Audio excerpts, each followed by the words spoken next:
Gentlemen, welcome. We're charged with filling some airtime as people get ready for our big event, Shaping CT's Future, Sports Entertainment. Rob Thompson, Gridiron 1880. Walter Camp. Walter Camp, all right. Walter Camp Football Foundation. You do so much, you have to. Make sure you're promoting the right. You have to. This part of my life, I don't want to work for anybody anymore. So yes, you have to do a bunch. Nick Caparelli, Executive Director of Bowl Season, and Doug Phillis from Accelerate Sports Ventures. Looking forward to today. Rob, you were part of the sort of brain behind, this. No, I was the brain behind it. Okay, let's be honest about how this whole thing started. So we met. Well, Sam's going to be on in a little bit, but I'm going to bash him too. You guys are going to have to fight over credit. Yeah. So we met, I don't know, 6 months ago when we first started pitching the idea. You looked at me like I was cross-eyed when I said this is the biggest opportunity and we're missing it as for sports innovation in the state of Connecticut. The reason why is, number one, is that American football was created here in New Haven by a New Haven native, Walter Camp. Then when you look at the wiffle ball and you kind of go right down the line, right? The Frisbee, the wiffle ball, Starter Sports, ESPN, it's all here. You convinced me. I came around. Well, it took me a while because you're like, really? I said, it's not about pro sports. It's not about having pro sports on a college campus because we only have one of those, right? But they don't have real good football, so it really doesn't count, right? So we don't have that in this state. But what we do have is we have a lot of capital that gets deployed into technology, right? We just have to point it towards sports technology and sports innovation, right? We have the education piece of it, which we lean in on. And we got 90% of the league office that lives from all the 4 leagues that are in New York. Most of them live in Connecticut. So the brain's here, and then the industry, the manufacturing part of it's all here. If you pick up Connecticut and you put it anywhere else in the country, they're dying saying we're the sports innovation capital of the United States. We haven't said that yet until today. Right? And that's what I was trying to convince you on. Forget the pro sports side of it, because we're a pro sports market for New York and Boston, right? We're not going to have pro sports here anymore, except for when we have a Mohegan Sun. We don't need it. We need to power the industry. We need to be the ones that are impacting the way we watch, play, and consume sports at the game, at home, and on the go. And when you look at the history of what we've had, the fact of the matter is we have to lean in on that, right? We have to point AI and quantum over to sports technology innovation, right? Sports is a $3 trillion industry, much larger than the healthcare industry. Healthcare industry is a vertical in the sports industry. It's not the other way around, right? So for me, that was my passion over nachos and beer we have to do this. Mm-hmm. And obviously you can hear it in my voice. And at this point in my career, when I had my career, so that's why I jokingly said I don't want to work for anybody. That's not actually true. I work for Nick. So anyways, there you go. I mean, Nick, what were your first thoughts? Connecticut event, sports, entertainment, innovation. You have a much broader sort of traditional perspective when it comes to sport in your day-to-day. So having ties to Cheshire and Connecticut itself, what were your thoughts about what we're trying to accomplish? Yeah, I had a number of thoughts. I mean, the first one was, I thought it was a great idea from the get-go. I had to put even more, think a little deeper about it. I didn't know much about the Rebellion Group. I was excited that this event was initially going to be in Cheshire. Since I grew up in Cheshire, maybe 2 miles from where your office is. I was probably the only person who was disappointed it moved from Cheshire to Foxwoods. But still happy to be here. Everything Rob just mentioned and more, I'll add some other things to your list of sports innovation, sports hubs that exist here in Connecticut. I knew of all those things, but I guess in my mind, until Rob approached me about coming here, I never really just put all the pieces together and say, you know what, there is a lot going on in the state of Connecticut in sports. I mean, you didn't even mention what would be first is that we're the basketball capital of the world. I mean, 18 national championships between men and women. Mm-hmm. You did mention Walter Camp, with all due respect to our friends from New Jersey, and Doug, I know you spent some time at Rutgers. That game that Rutgers and Princeton played a long time ago really didn't look much like American football. It was 25 on 25, no line of scrimmage, no stoppage of play. It was rugby. But that's fine. Walter Camp invented the modern game. He created the current rules, the line of scrimmage, the stoppage of play. You mentioned Starter, WWE down in Stamford. Mm-hmm. We didn't even talk about that. We have a premier one of the Tier 1 PGA Tour events, with the Travelers. It used to be the Greater Hartford Open when I was a kid. Yeah. When I was a kid growing up, I played on the junior GHO, events. Used to go to the GHO every year. In my mind, it was the GHO, then the Masters, and then all the other events in terms of priority. So I was always proud to be from Connecticut, always proud of all the sporting events in Connecticut that I was fortunate enough to be a part of growing up. And now that I've worked in the sports professions for so many years, it's kind of coming a little full circle and causing me to really put a little bit more thought into it and say, you know what, there's a lot that's happened in the state of Connecticut over the years that has helped the evolution of sports in a lot of different ways. And it probably makes sense that we're on the forefront of the next phase and the next evolution in sports. I'm kind of excited for that. I mean, that's a hope, right, that we can kickstart that next evolution. One of the things that I kind of had pushed back on Rob about was those are all truths, but then we kind of dropped the ball in some ways where we didn't keep innovating, didn't keep pushing.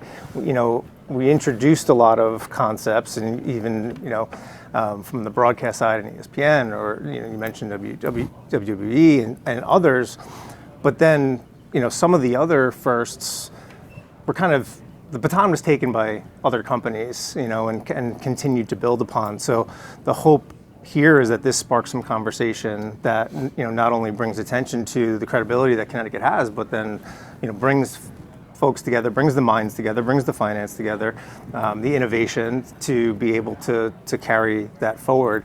Doug, what do you, from your perspective, when you think about the business and the economics, the resources, the funds that are, sort of getting directed to grow sports and entertainment, what was top of mind as far as kind of what you expected from today, or the conversations that you have about, where the opportunities could be explored later today? Yeah, I mean, one, super excited to be here. Thank you guys. Congratulations. Like, walking into this room, you can feel what today is going to be, and it's been a home run already, right? So thrilled to be here. I think when you think about Connecticut, for us at Accelerate Sports Ventures, selfishly, like, we get to work day to day with UConn, right? And UConn athletics and all the great coaches and all the great teams. We're also working with Fairfield, right? And so when you think about seeing investment on a day-to-day basis, we get to see it right now in one of the most innovative spaces in sports, which is name, image, and likeness, right? And we're seeing Connecticut businesses investing in athletes, utilizing them to grow their businesses. And I think as you talk about it from a taking a step back and looking at the entire state, the investment in sports is continuing to grow, not only in Connecticut, but nationally. There's just women's sports, and, we have the best women's sports platform in America with UConn women's basketball and what they just did, and Paige Beckers. I mean, just unbelievable, the exposure, the media coverage, and what they bring to the state of Connecticut, right? And think about all the tourism that they bring and all the fans that come and fly through BDL and fly through Tweed now. Like, there's an incredible economy that's being driven by UConn athletics, but also some of the other colleges as well. And you mentioned the NIL, still a bit of an unknown as far as how to best utilize, right, from players' standpoint, from school standpoint. When you think about what that could turn into, do you see it being more player focused, or do you see the institutions not necessarily taking back control or kind of taking hold, because that was part of the interest in creating the NIL opportunity, but embracing it in new ways that benefit both to a larger extent? Absolutely. I think what you're hitting on is what we're spending a ton of time on right now, right? Where I don't want to go into the deep rabbit hole of it, but we're on the doorstep of athletes being paid directly by colleges for their NIL. But the institutions that are going to do it best are the ones that are going out and bringing in those corporate relationships throughout the state, right? And you talk about the capital of the basketball capital of the world. Like, we worked with Connecticut Tourism to bring players to that press conference as part of an NIL deal, right? So, like, there's tremendous integration, collaboration, and that is going to be the difference, I think, as we go into this next evolution of NIL. So, Rob, what's the future of Connecticut then?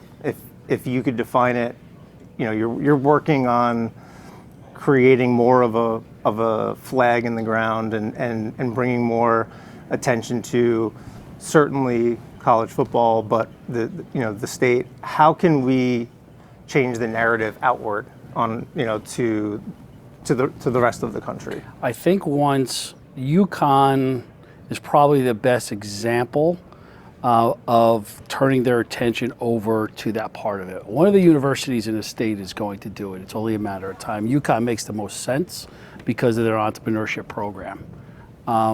I think what you're finding in with NIL, it's giving these student athletes permission to explore. And it's not about the kids it's not about football and basketball. Mm-hmm. It's about the 95% of the other student athletes that are out there, which is roughly about 400,000 of them who can now start exploring that. At the end of the day, we are educators when you work with student athletes, right? And it's our job to get them to understand and discover their career paths. They've never been able to do that until now, legally, right? So that could be starting a t-shirt company, being a brand ambassador, right? Jack Betts, who's here, he had 140 brands that he represented at a Division III school. So it's about kind of being, now not every kid is going to take advantage of it. So taking a step back to answer your question, I think once people understand, especially in education, understand the opportunity, right, of how can I connect these student athletes and give them another pathway to their career? It could be entrepreneurship, right? Entrepreneurship is the new internship, right? So now they have a clear pathway to that. So I think for Connecticut, because we lean so heavy into innovation, technology, quantum, AI, healthcare, med tech, right?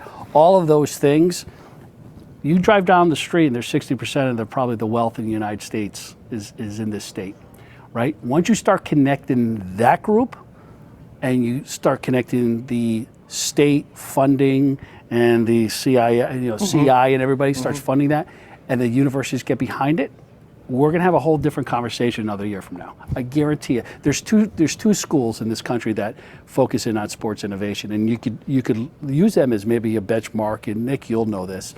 The first one is UNLV, right? And it's all because of this. It's the gaming piece of it. So they build it into their programming. The other one is Arizona State. And the reason why Arizona State, because it's coming from Saudi Arabia. That's where they send their kids to school. So they have the Arizona State Global Sports Innovation Center, and UNLV is getting involved in it right now. This state could be the Northeast hub of that. And so I think it's from a marketing standpoint, from an innovation standpoint, from education, all of those together, creating that ecosystem which we are today because of you, BJ. Well, not right. The and team, you picked up not me. Well, you picked up the tab that night too, so it's you. Well, I want to kind of add on to what you said because it all kind of comes together. So. Yeah. BJ, you mentioned that maybe Connecticut was the leader in certain areas, and they maybe at times the baton was passed on, and other people ran with it. I think now with NIL, it's an unbelievable time for the state of Connecticut to rally around their sports, their pro sports, and most specifically the University of Connecticut, right? I worked in college athletics a long time. We used to say that UConn was the most SEC-looking university state outside of the SEC footprint, right? UConn fans act like SEC fans. Right. They're passionate about their university. It is the pro team. Until now, they couldn't personally or corporately invest directly in the athletes, but now they can, right? And as college athletics, anyways, is evolving, it's important that the people in the state of Connecticut continue to invest in the university, but also invest in the athletes so that they can perpetuate this phenomenal thing that they have going on here and this tremendous source of pride for the state. So then coming back to what Rob just said, if you're a student athlete now, you can get a head start on your career after sports by capitalizing on the fact that these businesses and the people in the state want to know you, they want to engage with you, they want to invest in you to help them build their business, right? You see pro athletes all the time who are not from, like, Teddy Bruschi's a friend of mine. I worked for the Patriots and he played. He lives in the Massachusetts area, not because he's from there, may not even like it, in terms of in terms of where to live. It's because he's important there and he has a lot of value there, right? You see a lot of guys in the pro world do that. You've seen that in the college space too. Donnie Marshall's a good friend of mine, former UConn great, lives in Connecticut. He's an entrepreneur. How great would it have been for Donnie to have started that tract while he was a student athlete, right? When he was at the height of his popularity in the state of Connecticut. He's still a big deal in Connecticut. Right. That's why he's here. Yeah. That's why it's part of what's making him successful. But if he could have started that when he was at UConn, it would have helped him personally, it would have helped the University of Connecticut, it would have helped the UConn basketball program. So that's the goal, I think, and I'm sure Doug is chomping at the bit to add to this. Everybody looks at NIL as, it's a recruiting inducement. Guys are just getting written a check. And in some cases it is. It's not being done, most of the time it's not being done in the way it was intended to. I hope these direct payments will be a positive step, and then NIL could go back to what it was intended for. But in a positive sense, NIL can really help these student athletes capitalize on who they are today and help mold who they're going to be in the future. Yeah, the thing I would add, BJ, I'm thinking about it because we just passed tax season, right? And we deal with a ton of student athletes. And so when was the last time pre-NIL that you've heard a student athlete, they couldn't, right, because of the restrictions previously, come up to you and say, hey, I'm thinking about starting an LLC. I got to find a way to bring down my taxable income. What's an S Corp, right?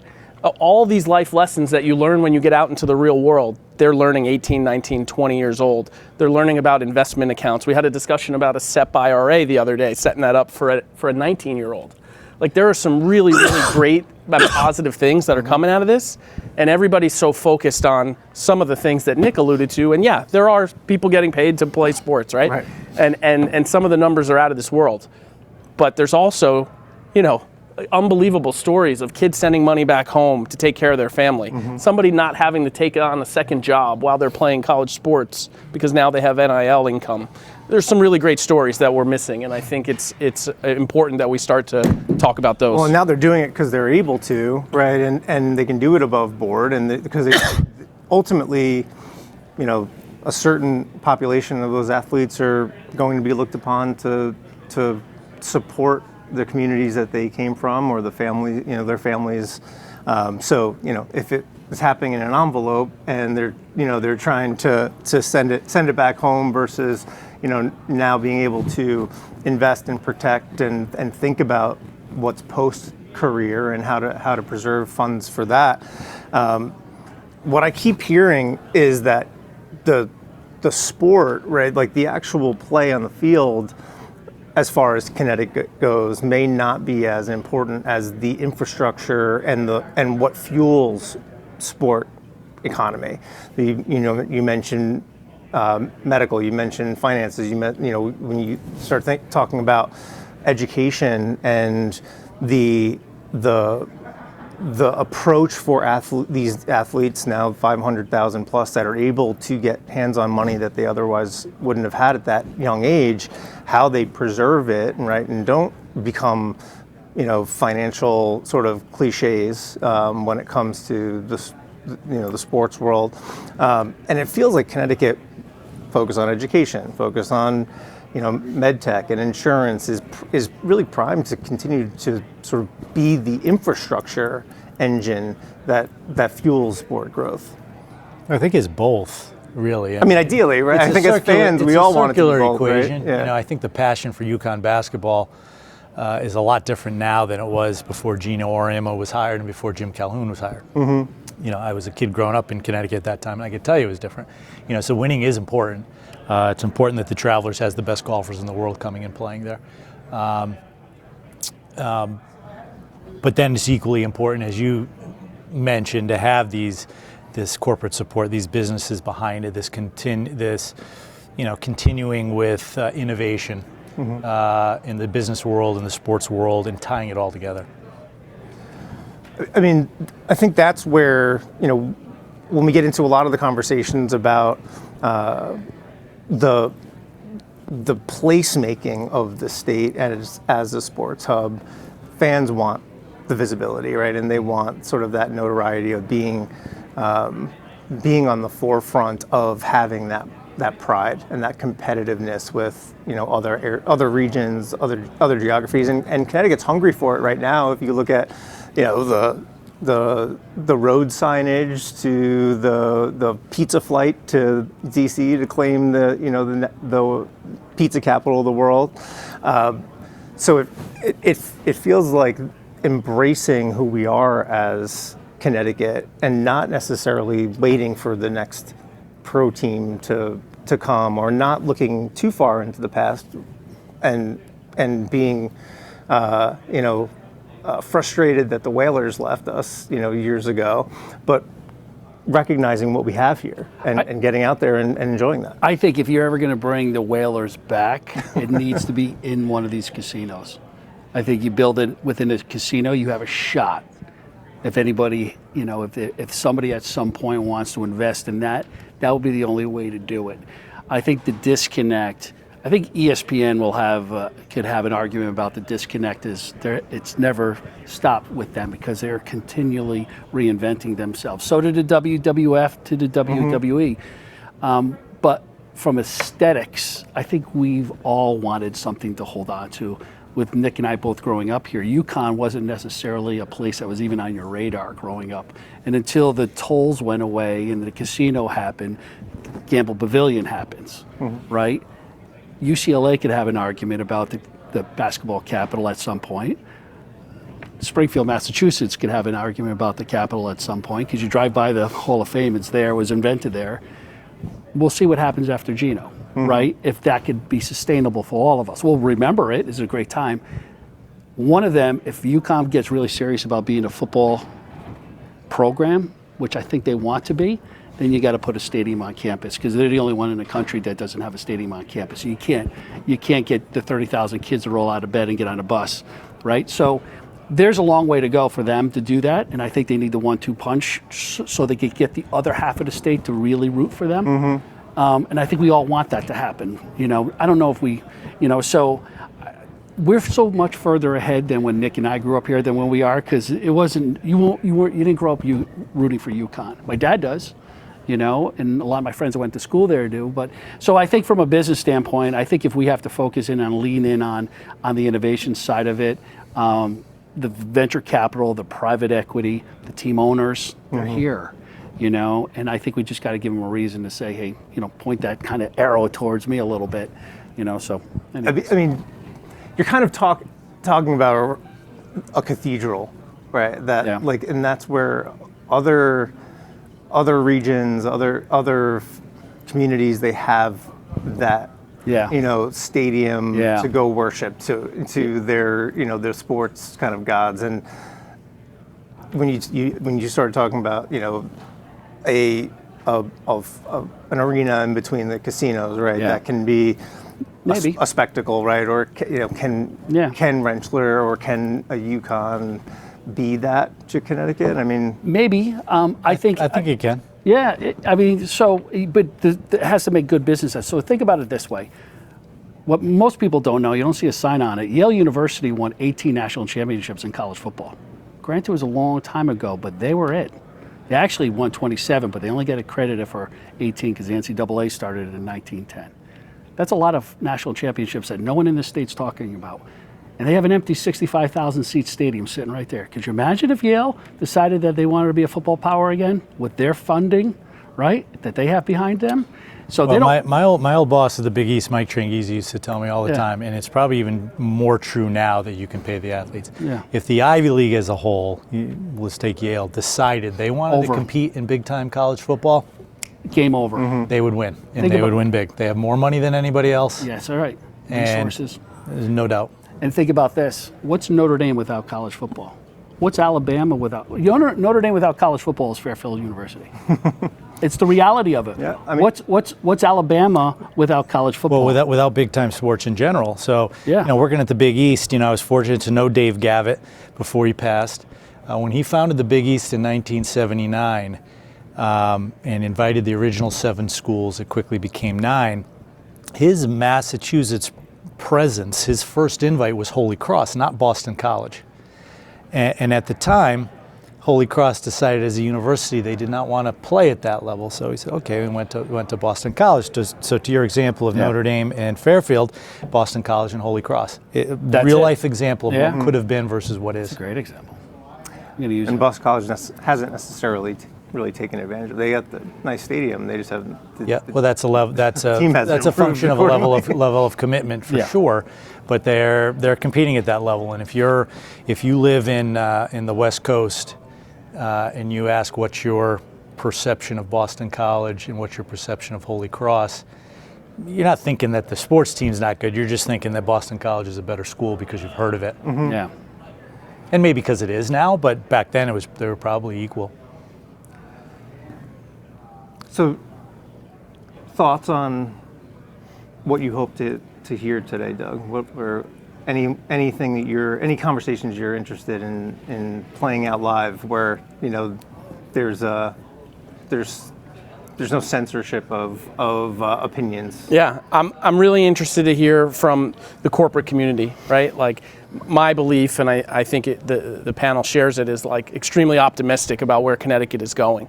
And so understanding kind of where they want to go. Selfishly, there's definitely some NIL that we're interested in helping educate some folks on, but interested to just see if everyone's as optimistic as we are about where the innovation and progressive approach the state's taking. I think the great thing about this event is everybody is going to get something different out of it based on who they are and where they come from. So Rob actually this is a passion play for him. It was his idea, and of course we all want our ideas to be successful. You're running the event, and you have a stake in the game.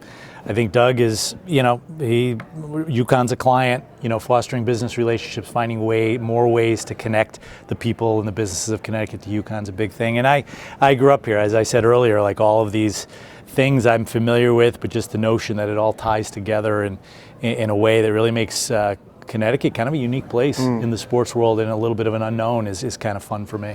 Well, it's really interesting that it's the most recent, but also the biggest, and forced us to kind of find our friends at Foxwoods and put it on here instead of in Cheshire.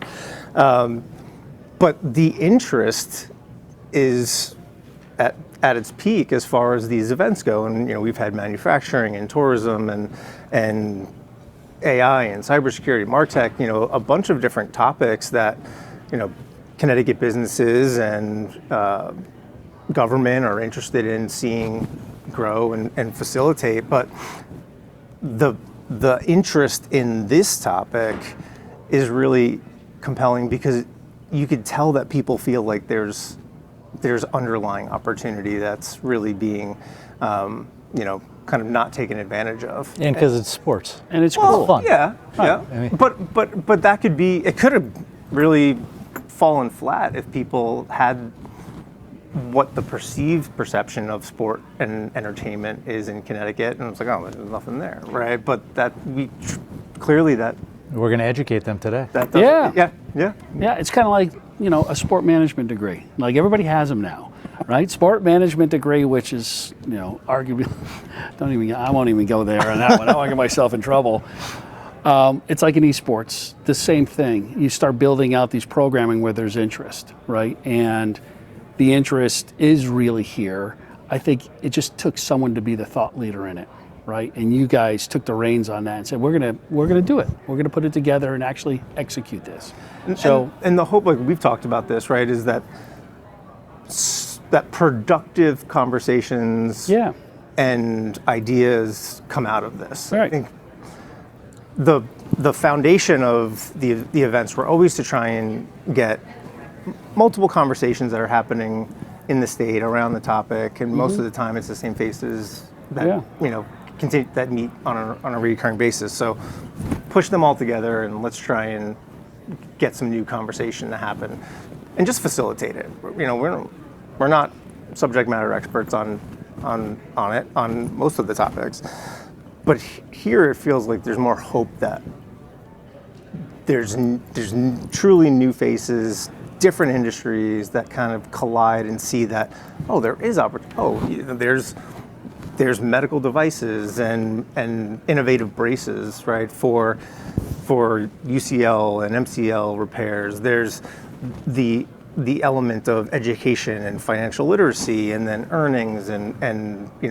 wealth preservation. There's placemaking, and how do we create an environment where people, it just feels like there's so much. And yeah, it's sport, but it truly is a feeder, right, for economy, and something that has really been untapped or ignored. Yep. It feels like. Yeah, no, all those things are true. And I was serious when I said sport is fun, but in addition, sports tends to be kind of a unifier of all the things you mentioned, unifier of people. I mean, it's talked about a lot. No matter what background you're from, your race, your color, your religion, you get on the playing field and you're all the same. It's all equally. Best person wins, right? But then off the field, whether it's fans, whether it's businesses, if you have something to rally around that you could all have in common, you're going to find other ways to connect with one another. Mm-hmm.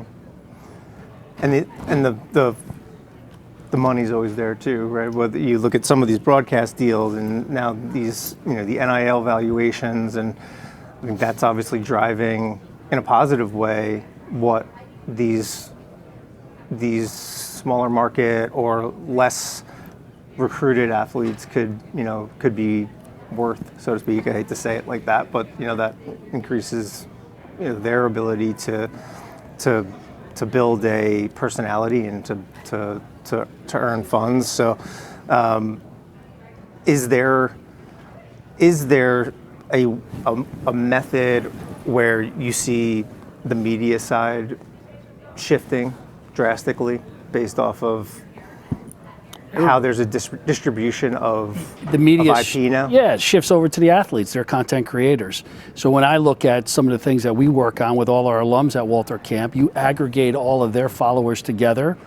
You take some of the key, even the last Player of the Year award winners, you aggregate all those numbers together. Those are bigger numbers and subs than ESPN has from people. So I think it's not about the digital media partners of that. They're always going to be there for live broadcasts, right? We're always going to need that. But the content creators who these athletes are becoming, I think that's the most interesting piece of it. And then how do you give them a bigger voice? They don't need it. They can have it on their own. Until YouTube and all the social channels change their algorithms or change their business model, I think it's just going to continue to grow. So whether you're Jack Betts with 140 brand partnerships, regardless of whether, and Nick has heard this so many times, but regardless of whether you're Division I or you're Division III, how many cats sitting at this table play college anything in sports, right? There's only 5%. Mm-hmm. If you're playing Division III football at Wesleyan, you're a pretty special dude running around, period. So it's not about Division I. They got a bigger platform right now because the perception is, well, they're pretty damn good. That Division III kid, he's special too because he gets up at 5, just like the Division I kids. You can only have so many amount of time that you practice. You can only have so many times that you can be in meetings. It's all regulated. It's supposed to be. So the time and amount of effort that you put into it, it's the same. It's the audience you play in front of or the jersey you have. So for me, it's about honoring all of those kids, giving those kids equal amount of opportunities to create their career path, whether they're sitting on, they're this power forward at UConn who's going to get $500,000 or whatever he's going to get a year. God bless him. Get it while you can. Because this whole thing started out back with 1880. All those kids were getting paid. It was club sports, right? 1905, Princeton-Yale football game. And I know we're winding down here. The reason why this whole thing started with the NCAA, because we're coming full circle, is because the Yale-Princeton game back then, now you had 20 years of football, who was running Wall Street? Yale and Princeton. How many people showed up at that game? 50,000. What was the payday for that? The gate was equivalent of $400,000. Who took the money? The students. 6 months later, timeout. Yale president said, adults need to be in charge. NCAA was formed 4 years later, but started that next year. So we've come full circle in this whole conversation, but we've also come full circle of where we are as kind of the business of college athletics. Where kids used to get paid, the players used to get paid, to now they don't, and now they're coming back to getting paid again. So it's just interesting on kind of where we are, but it started here in New Haven with Walter Camp. So that's the real story for all of us to kind of wrap our heads around of. All of it started here. NCAA idea started here. The first athletic director was Walter Camp. It started here. So us as a state, whether we like it or not, I know it's the dirty world of college football, which the state doesn't really like that much, but they're going to, right? We're going to be the capital of American football at some point. I think I dragged my body out of here. So I'll end it here. So the thing about it is with Nick and I, we both grew up here, right? We had our careers outside of the state. 99% of our career was in other places, right? Working for some of the biggest brands and media companies and leagues in the world. And when we come back, we just know it could be so much better, right? And some of the things that we're both working on right now, I mean, what Nick's doing with college football, I mean, he's probably one of the most influential, I think in college, just college football in general.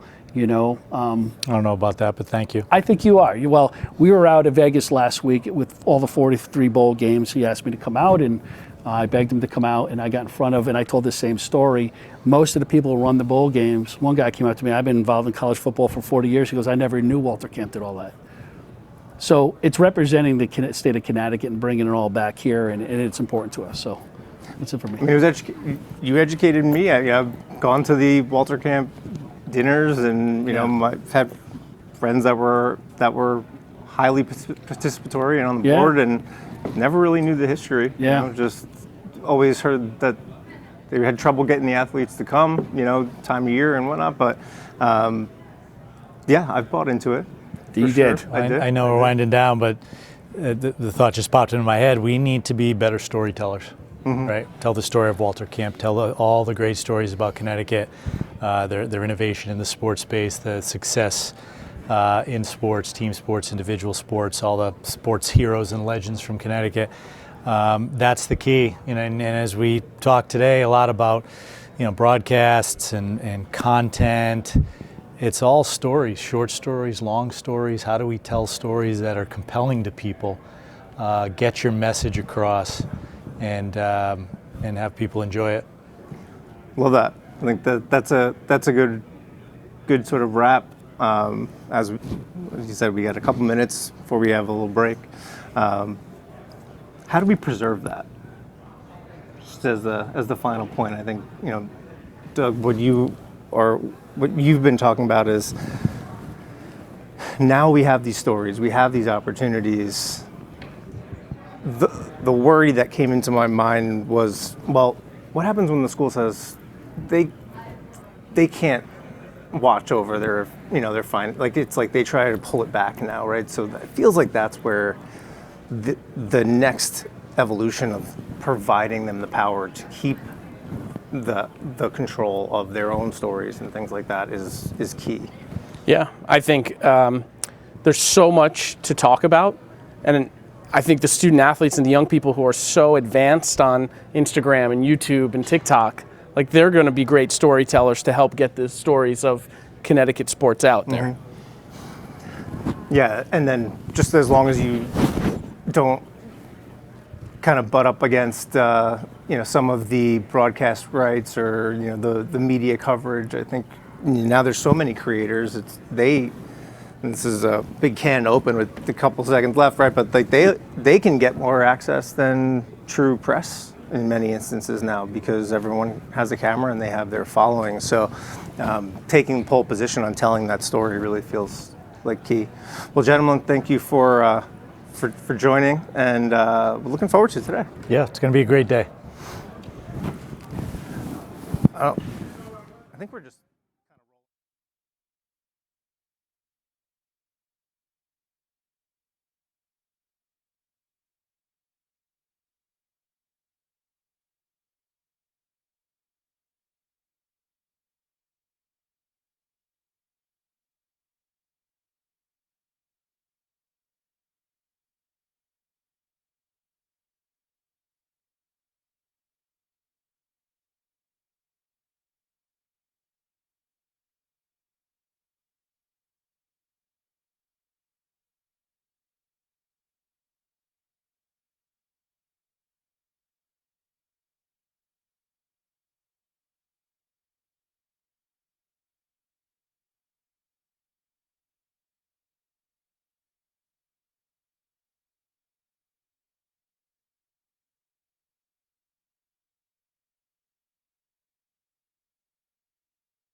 Stuff you never think of, right? All right, we're back. We're back on. Oh, I mean, We're just keep chatting over here. So here, Jennifer Rosati, president of Connecticut Sun, Harrison McCree, Princeton Carbon Works, and Chris DiPentima, president and CEO of CBIA.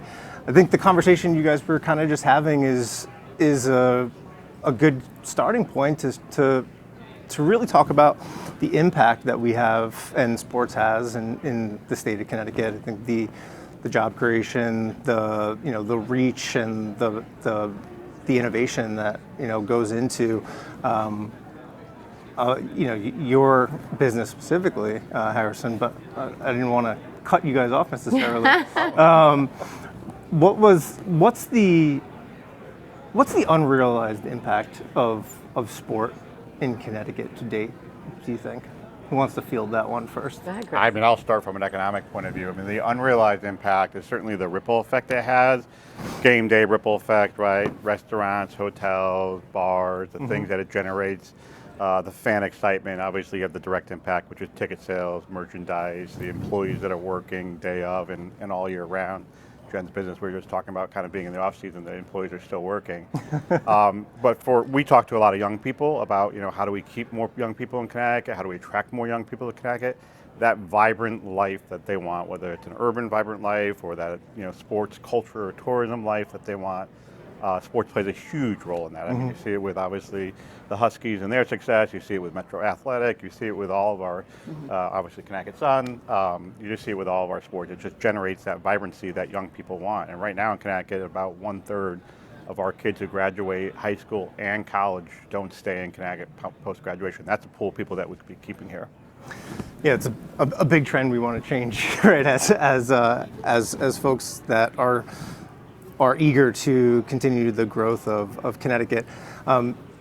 Jennifer, you just had the draft not too long ago. So when you're engaging with players that are now going to be members of the Sun, what's the kind of the most interesting or surprising thing that either excitement or maybe one of the misconceptions that come with Connecticut? Yeah, probably a lot more misconceptions than excitement. The WNBA is made up of so many exciting big markets, and so I think when you get passed up by an LA to get drafted by a team in Uncasville, it's probably a lot of unknown and uncertainty.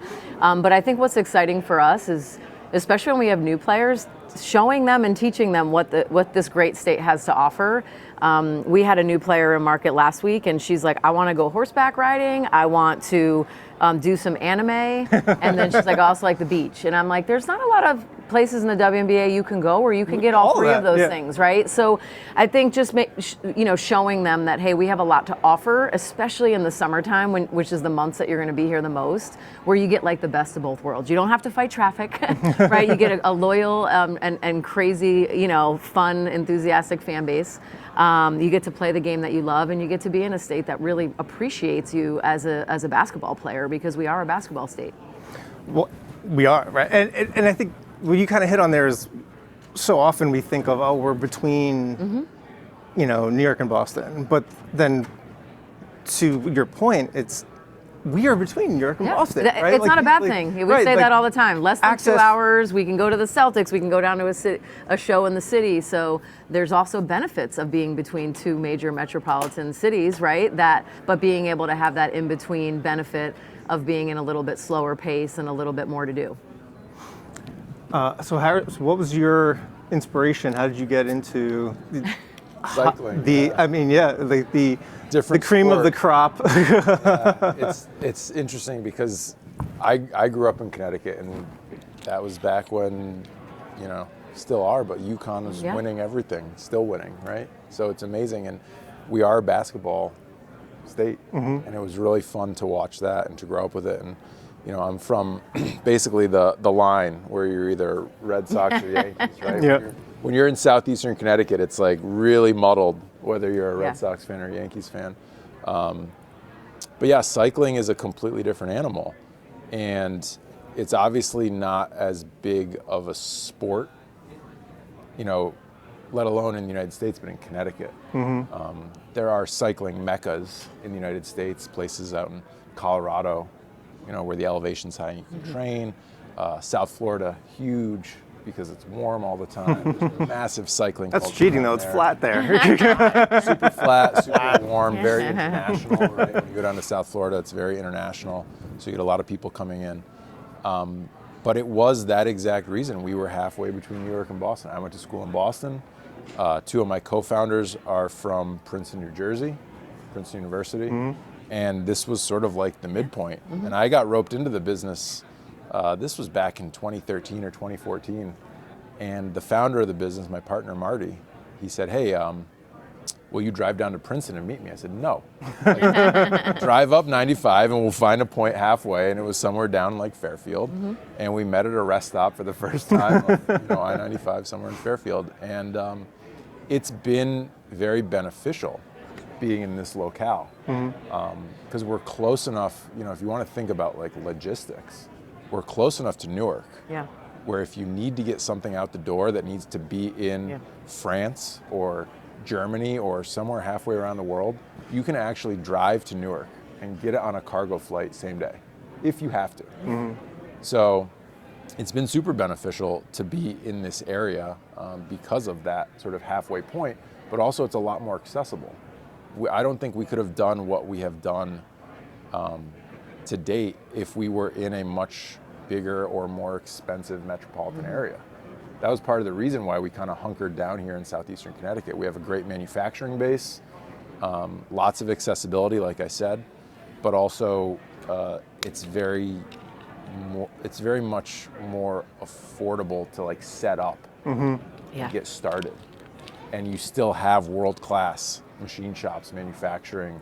And now we live in such a global economy with the internet and social media that we can spread our message across the world. Yeah, it brings everyone much closer, right? In a split second. Like absolutely. I don't need to be in Manhattan. I don't need to be in LA. I don't need to be in Miami, or even France for that reason. Like we can just do it from here.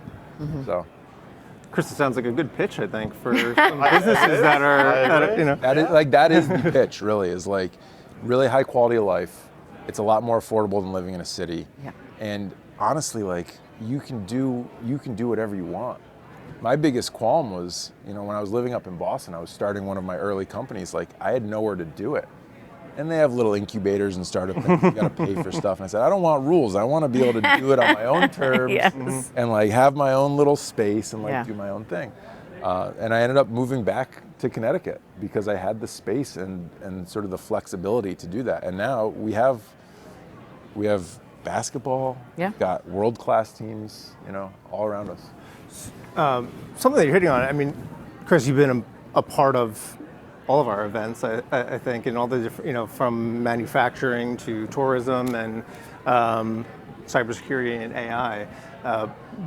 But what Harrison's kind of hitting on, it feels like there is a really strong underpinning of available resources and interested parties for not just the current business ecosystem, but a growing business ecosystem in, especially sport and entertainment, with us outgrowing our prior space and, and needing to house all these guests. But, from your perspective, is the state or, is Connecticut, from a business standpoint, primed to really take advantage of any specific areas when it comes to sport, entertainment, community engagement? Yeah, it's positioned very well. I mean, Harrison just mentioned it. We've seen a tremendous growth in transportation, logistics, warehousing industry sector. Why? Because Connecticut's got cheaper real estate than Boston and New York, availability of ports, rail, highway, right? And so you don't think of Connecticut as cheap necessarily when we think of other things like property taxes, but relative to New York and Boston, it is less expensive. And so we've seen this tremendous growth of third-party logistics, warehousing, and other folks who support these broader industries, sports, manufacturing, IT infrastructure, and that's a value prop that Connecticut has. We've always put our workforce out there as our strength, and it continues to be, right? We compete on the skills, knowledge, and innovation of our people in Connecticut. We have best workforce, highly productive workforce in the world. And since that time, we've also developed this surrounding ecosystem, if you will, this wraparound around logistics, transportation. IT is also our second fastest growing sector. So there's a value prop there, and we're seeing it. Our economy was 23rd fastest growing in the country last year. 19th when you look at it over a 2-year period of time. I remember the years, from 2008 to 2018, we were always like bottom of the country.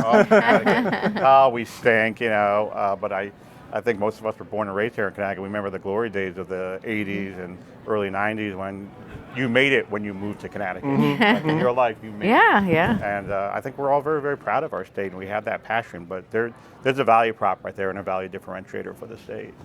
That's great. And as fanhood grows, obviously there's a ton of eyeballs on the state with recent championships, and there's growing pride in UConn, and especially.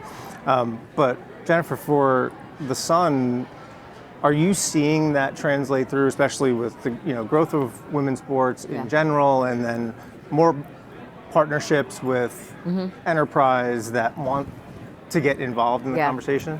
Yeah, it's been amazing how much it's exploded over the last year and a half. I think, access has been a big issue for us, like media coverage and the ability to watch our games. Wasn't at a level where we were seeing the popularity because it wasn't accessible to fans. And so through social media, through different content platforms, all of a sudden games are more accessible through streaming, right? Not just, direct to consumer. So there's opportunities for people to get eyeballs on our game. There's also been a commitment from partners to really promote the WNBA players. You can't make someone a household name if you don't put them in your national commercials. And all of a sudden you're seeing WNBA players in national commercials. You're seeing college players through NIL knowledge, right? And training and self-branding coming into our league as like self-owned businesses.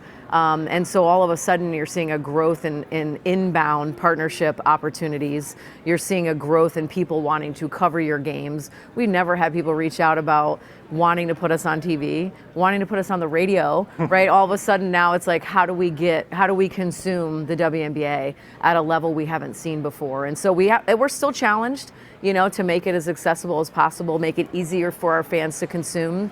But I feel like we're lucky to be in a region where there's only right now 13 WNBA teams, right? So if people who love the W, it's not easy to go in person to watch a game. So the fans in New England have an opportunity in person to capture this excitement. And we are having people move here, to young people to live in Connecticut to work for the WNBA, because it's really important, because not only are we a basketball team, but we consistently give back to our community. You talk about off season. Our off season is, what are we doing in the community? What are we doing to give back to the state of Connecticut? It's with players, it's with coaching staff. We're doing clinics, we're doing drives, we're doing meaningful partnerships with politicians in the state and the government to enact like meaningful change. And so I think that's the benefit of a pro team versus a college team, is that we have so much more opportunity to really impact the state in a positive way and attract people to come to games and have that maybe a little bit more excitement as a young person to come out to the casino, right? Have a good time, catch a WNBA game, and really enjoy having the ease of that, driving there, free parking, great entertainment, stuff all around to do. I mean, it's not as easy, and we're a bigger fish in a small pond here, whereas a lot of these bigger markets, they're competing with their NFL team, their NBA team, their MLS team, a hockey team. It's us and the UConn Huskies here when it comes to like pro sports, if you look at UConn as somewhat like a pro sports team. Yeah. And so I think for us, it allows people to really be invested and engaged in what we're doing. You just described a differentiator of Connecticut too. Yeah. That company engagement. I don't even want to say corporate, because corporate sounds like a cold word, but I run businesses in Washington, California, France, England. You don't see that engagement level at the community. And I think it's because we are a small, tight-knit, close relationship where the businesses get involved in community partnerships and give backs, and their employees are connected. And then there's this extra connection that grows probably with the players in the community, with the employees in the community. Yeah. You don't see that in a lot of other states, and it's a great thing to have. Yeah, I mean, we've had a really impactful partnership with Yale New Haven Health, right? So not only do they provide the medical services for our players, right, which is huge for a professional sports team, but they sponsor a lot of our basketball for free clinics. So we're able to bring our game to a generation or a population of people that maybe can't afford to go to a basketball camp. They also support like our maternal health drive. So we're able to give back to a population of women that maybe can't afford when they have a child to buy diapers, or items for their kid while they're both pregnant, or when they have their child, they can't afford to necessarily have the items that they need to raise that child in a healthy way. And they're constantly, supporting our ways to promote women's equity in health. And that is so special for a team like us. When we have 12 women on our team, most of the time it's majority Black women. A lot of the times it can be women who are thinking about having kids in their life. And Black women have the highest mortality rate in pregnancy because of lack of education and lack of resources. And so for our players to see that we're partnering with a company that Yale that actually cares about those things is also super meaningful and a differentiator for players wanting to be here.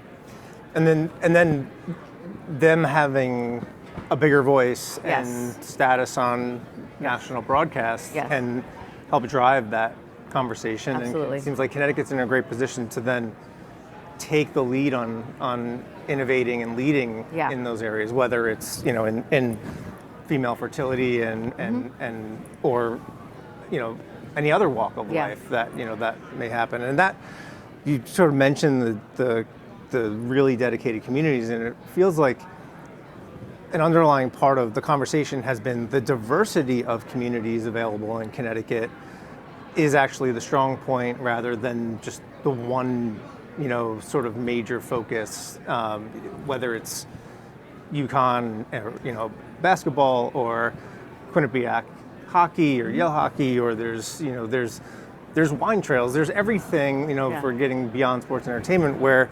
minor league baseball, and we have soccer, and so there's all of these different communities that you can play a role in, and everyone can kind of feel like a bigger fish in the pond in Connecticut rather than sort of just getting lost and not as impactful.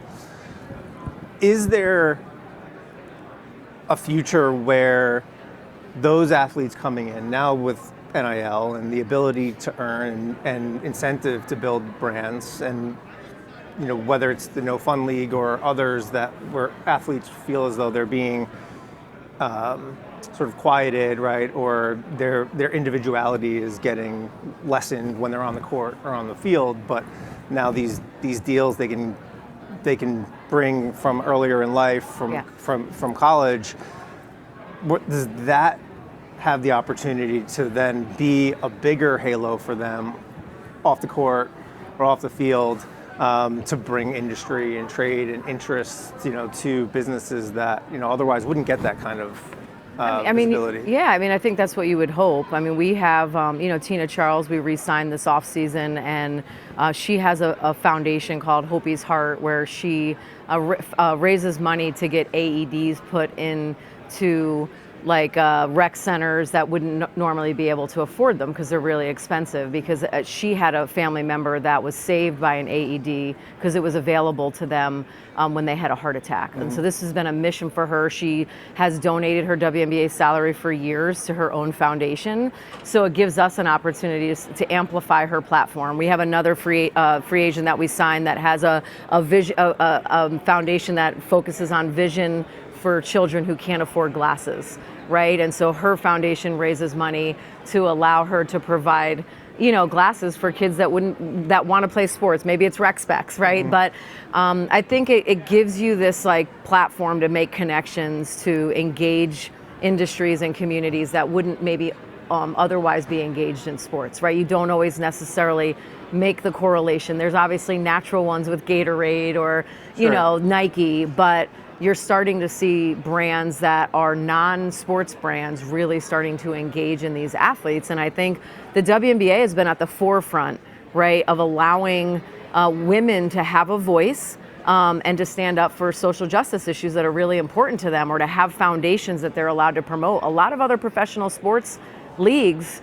don't allow players to take a knee, right? To silently and peacefully protest the way the WNBA has allowed. So I think, we're special in that way, and maybe individual athletes like in cycling or tennis or golf have always had that platform to be able to represent who they want and what brands they want.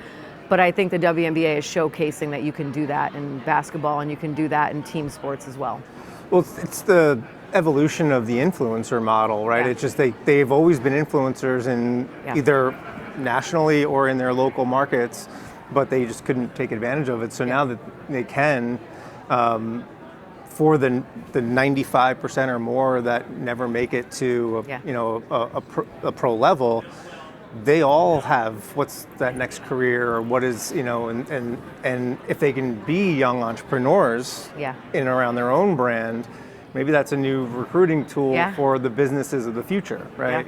There's the ability for them to grow their own brand and their business goals. Maybe that becomes an area of investment and funding for some of these startup opportunities and some recruiting. Have a bigger pool, maybe. bigger pool. We had Renee Montgomery at our annual meeting in November, and she was talking about obviously not only her career, but she has her own clothing line, the inspiration that's done, and the influence. And to your point, her being involved in social justice issues down in Atlanta and Georgia, and so it gives these folks, this platform, this voice, but it allows them to carry other people along with them who maybe don't have that name recognition or that voice as much. So. Harrison, from your perspective, when you're, as you said, cycling isn't the premier sport in no one's watching cycling in Connecticut, on TV at least. But has the conversation, when they learn about you, where you manufacture, where you've been developed from, how is that conversation taken, with international athletes, and is there some skepticism to the product because of the market? I would say there's no skepticism to the product, but there is always this astonishment when people are like, wait a minute, you guys are making these in Mystic, Connecticut? And I was a collegiate athlete. I was a Division I rower, another obscure sport. Very well known. I was never one for ball sports, all right? So I was a rower. My co-founders, Marty and Brad, were also both rowers. And when you're a rower, you're part of the NCAA Division I, but you kind of have like your own little division. But you get a taste. So I went to BU, and we have a really good hockey team. Yeah. And we didn't have a great basketball team. We were okay. I think they made it to the Elite Eight once in the 60s. But not a great basketball team as far as Division I teams, but a great hockey team. And you get a taste of sort of that level, right? If you want to be the best, you have to be at the level. And I'm always a proponent of athletes are great because they understand the expectation of what it means to be like at the top. Yes. Like to win.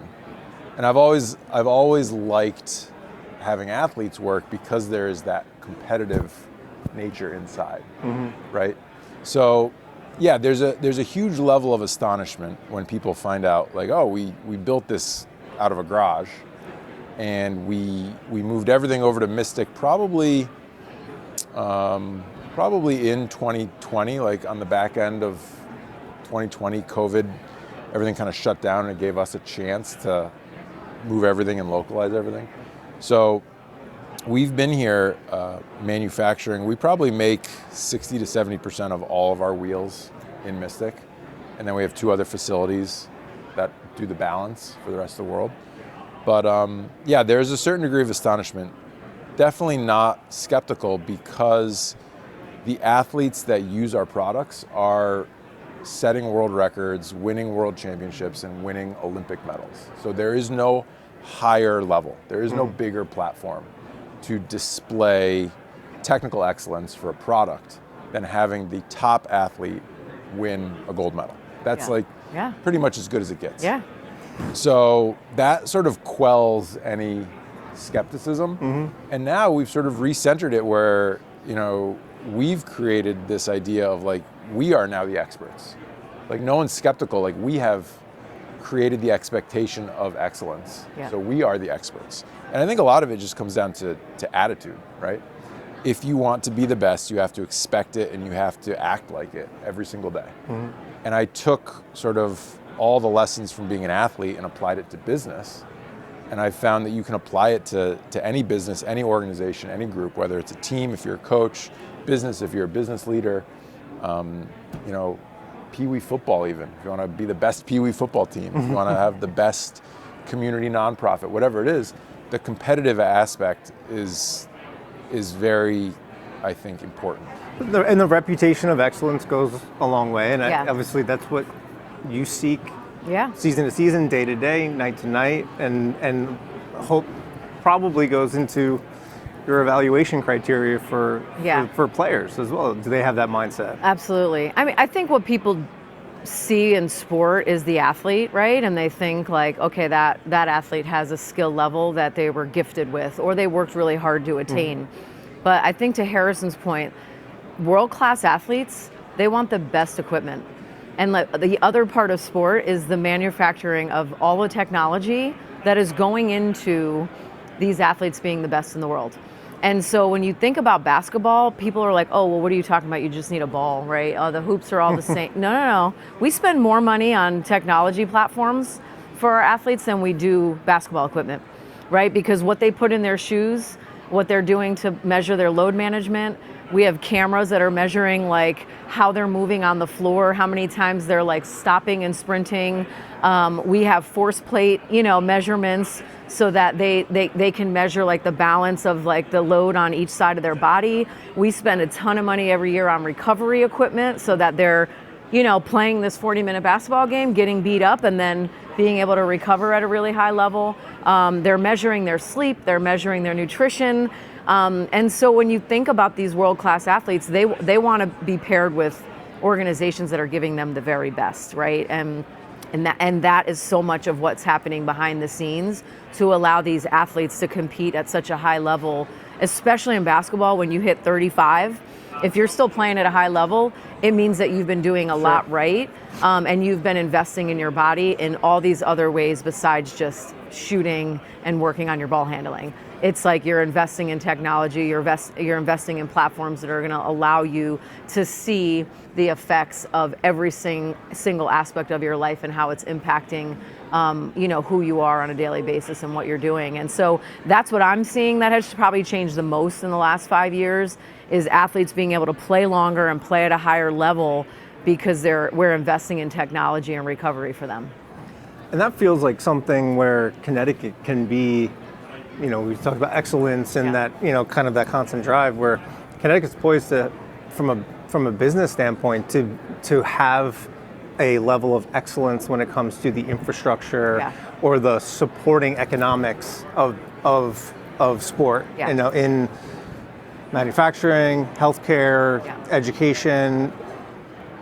Is that a trend that you've seen, Chris, or maybe an opportunity where more entrepreneur and either sport or institution, university partnerships to drive some of these, innovative, whether it's, performance tracking or nutrition or recovery or, safety equipment and gear? Yeah, it's having that ecosystem, right? That support, like you said, that support system.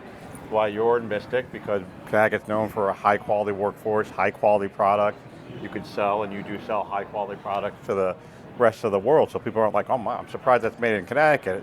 Quality is Connecticut. I mean, our largest trade partner for many years was Germany. Germany's known as a quality country. Yeah. BMW, Mercedes coming out of there. Connecticut's known for, do you want a bad airplane engine or do you want a quality airplane engine, right? You want a bad helicopter or you want a quality helicopter? You want a leak-proof sub? You want a quality sub. You want quality wheels, quality sports. So we have that. We're known for a quality education system, quality healthcare system. Yeah. But you have that great partnership with Yale, and I'm sure your players really appreciate having a quality education and a quality healthcare system. So you have that ecosystem that allows for fertile ground for certain economies to come here. Are we going to compete on being the lowest cost in a certain industry? No. I mean, you're probably going to go to the southeast to the southwest.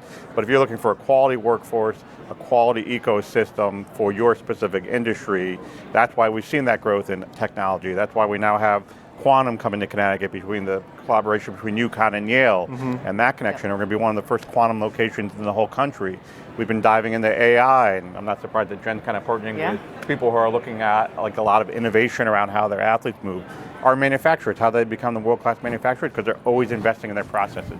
How do we do things better? How do we do things faster? Because we can't compete on cost, but we compete on quality and we compete on speed and customer service, of course. So, yeah, we're very fertile because we have that infrastructure and ecosystem, and it's great to see the sports industry kind of leveraging off of that. I mean, look at the growth that we've had in the past decade in the sports industry.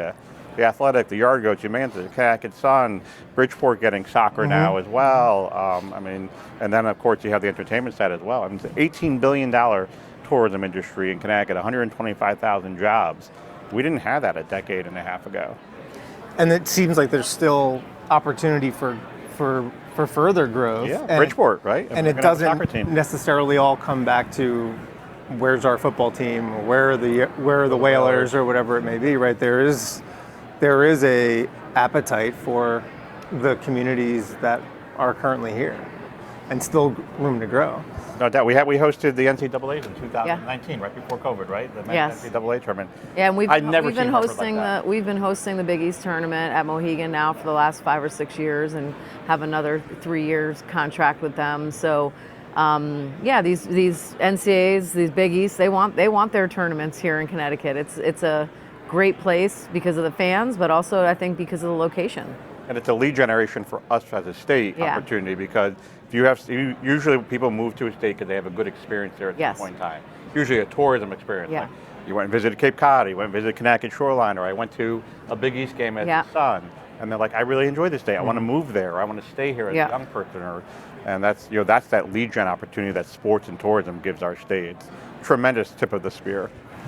From a community, access standpoint, how's that shifting? At least for your player, are they trying to get more connected to fans, sort of during the season, and is the fan experience changing? Are you thinking about technology in the arena to sort of change the programming elements? Oh yeah, all of that.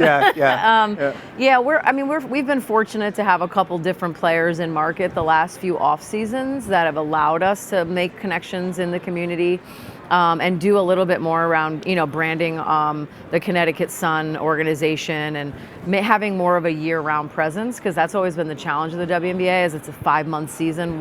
Nobody's paying attention the other 7 months, and the league has created these tent poles to kind of like continue the momentum and build excitement leading into the season. So we try to work off of that with our players that are here in the off season. But we do a lot just as an organization, whether we're volunteering or we're using the partnerships that we have to create like meaningful events in the community.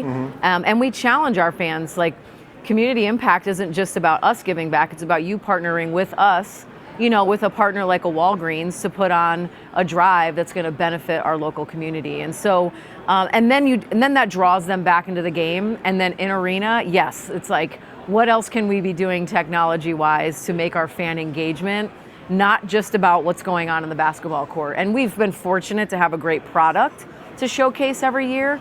But in a year like this year, where we're reset our roster and there'll probably be a little bit of lumps early in the season, we still want you to come to a game, experience such a fun environment that whether we win or lose isn't going to impact whether or not you come back, right? Because you're going to get a t-shirt thrown to you, you're going to like our mascot, right? You're going to play a game, on your phone, right? You're maybe going to win a contest. You're going to have a concourse experience or engagement that makes it meaningful for you or your child or your friend or your partner to be there. So, or you're going to have a great time before the game in the casino or after, just kind of enjoying that experience. And so I think it's just like, my challenge is always, how are we Connecticut Sun 12 months out of the year? When there are no players here and there are no games being played, how are we still relevant? And we can be relevant in the off season by engaging with our community members and engaging our fans in the community, and then just making sure we're building up excitement like we are right now to get ready for that May 18th home opener, where people they can't wait. Mark your calendars. They're dying to come. They can't wait for the season to start. And it's just part of their summer routine. to come to a handful or more Connecticut Sun games because it's part of their life, it's part of their experience, it's part of their entertainment, and then we utilize that momentum to make sure we're making an impact for 12 months. Sounds like that's a really kind of progressive, positive way to look at it, and maybe that's partly your drive, but so much of there's the tradition of sport and in other leagues, just focus on the field or just focus on the court, and that's not really how fan experience works anymore. They want more. Otherwise they'll just sit home and watch it. They want access, right? Yeah. They want behind the scenes access. This is the biggest example I can give you. When we drafted Anissa and Sanaya last week, our content team goes down to the draft so they can capture the draft picks, right? And years pass, and we haven't had 2 first-round picks like this in a while. It was just they get interviewed by ESPN, they get interviewed, and then they move on. In the content capture this year, they were like, oh no, I got the phone. Here, put it over here. We're going to be here. This is what we're going to say. They were directing their own content shoot for our social media channels. And we were like, okay, because they're set up their brand. They're thinking about their brand. They're thinking about how am I going to engage with my fans, right? How am I going to make them Connecticut Sun fans now? So they're buying my jersey and merchandise, or they're consuming our product, right? How am I connecting with the Connecticut Sun community right off the bat? That's all that those players are thinking about. What a difference. And how much does that help our organization that we have these young people that are thinking that way? As soon as they get drafted into our organization, they're thinking, how do I improve that business? Because they know ultimately it's going to improve the business for themselves. What every business wants. Exactly. Every new employee it's you hire the influencer, right? Yeah, it's they're free advertising, right? Free marketing for you to have these personalities that really understand what the fan wants. And it's a TikTok video is one way, and then a Facebook post is another way. They even understand the difference of the platforms that we're posting on.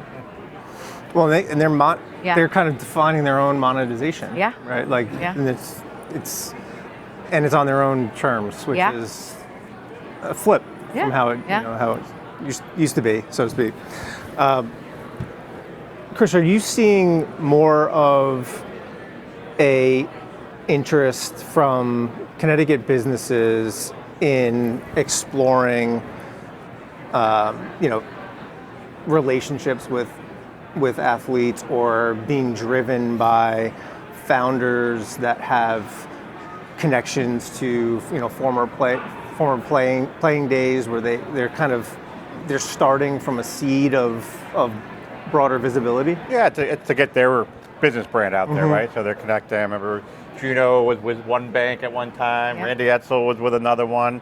It's to get that corporate brand out there in an individual human being, because otherwise you're a brick and mortar, you're a bank, or you're an accounting firm, or you're a law firm, manufacturing company. So yeah, not only with the coaches, but certainly connecting with the players, really trying to get that brand tied to it. I mean, if you look at Paige and her NIL stuff that she had, and some of the UConn women, there's a lot of businesses that are trying to tie it. The Hartford Athletics have a bunch of corporate sponsors there. Who's going to sponsor their kit is always a big deal. If you're on the back of the jersey, made it at the business. Yeah. And they've got an interesting one this year. It's going to be Department of Transportation. Believe it or not, the state of Connecticut is going to sponsor the back of the kit for the Hartford Athletic, as a reminder of speeding and driving under the influence. An interesting sponsorship, but so all types of businesses, public sector, private sector, for-profit, non-profit, they're trying to tie their brand around that individual, or in a lot of cases in Connecticut, around the team. Because we don't have, to your point, a lot of professional athletes who have brand recognition outside of where Jen's coming from. And that's why I think you see that corporate sponsorship. I'm sure it's always hard to get those corporate sponsors, and you want to hold on to them when you get them. But there's, because we only have so many big name companies in Connecticut, but they're all over the place. I mean, they're sponsoring the Sun and the Athletic and the Argos and the Wolfpack and the Excel Center. So it's they want to have their brand tied to that. Any unique brand partnerships that? Actually, just speaking of local sponsors, we have a great partnership with Build Subs, who's the firm that represents Electric Boat, and that's close to Mohegan, and we partnered to build a community court in Groton, a basketball court that's going to be branded, a Connecticut Sun branded. And I feel like sometimes it's hard to always like connect a certain company to a women's basketball team. But when you use community in the way to do it, it makes it feel like you're so much more aligned, right? So when we can now run free basketball clinics on a court in Groton because of a partnership that we did with Build Subs, it makes that partnership make sense. You know, because we don't know anything about building submarines, right? And they don't know anything about, you know, women's basketball. But what we do know is that we wanted to both impact the community in a meaningful way, right? And we wanted to provide opportunity. And so those are the kind of local sponsorships that we really cherish, because we're not necessarily always going to get a national brand. We've been fortunate. We have a jersey patch this year with Walgreens, which is a national brand. But they wanted to partner with us because we are community oriented.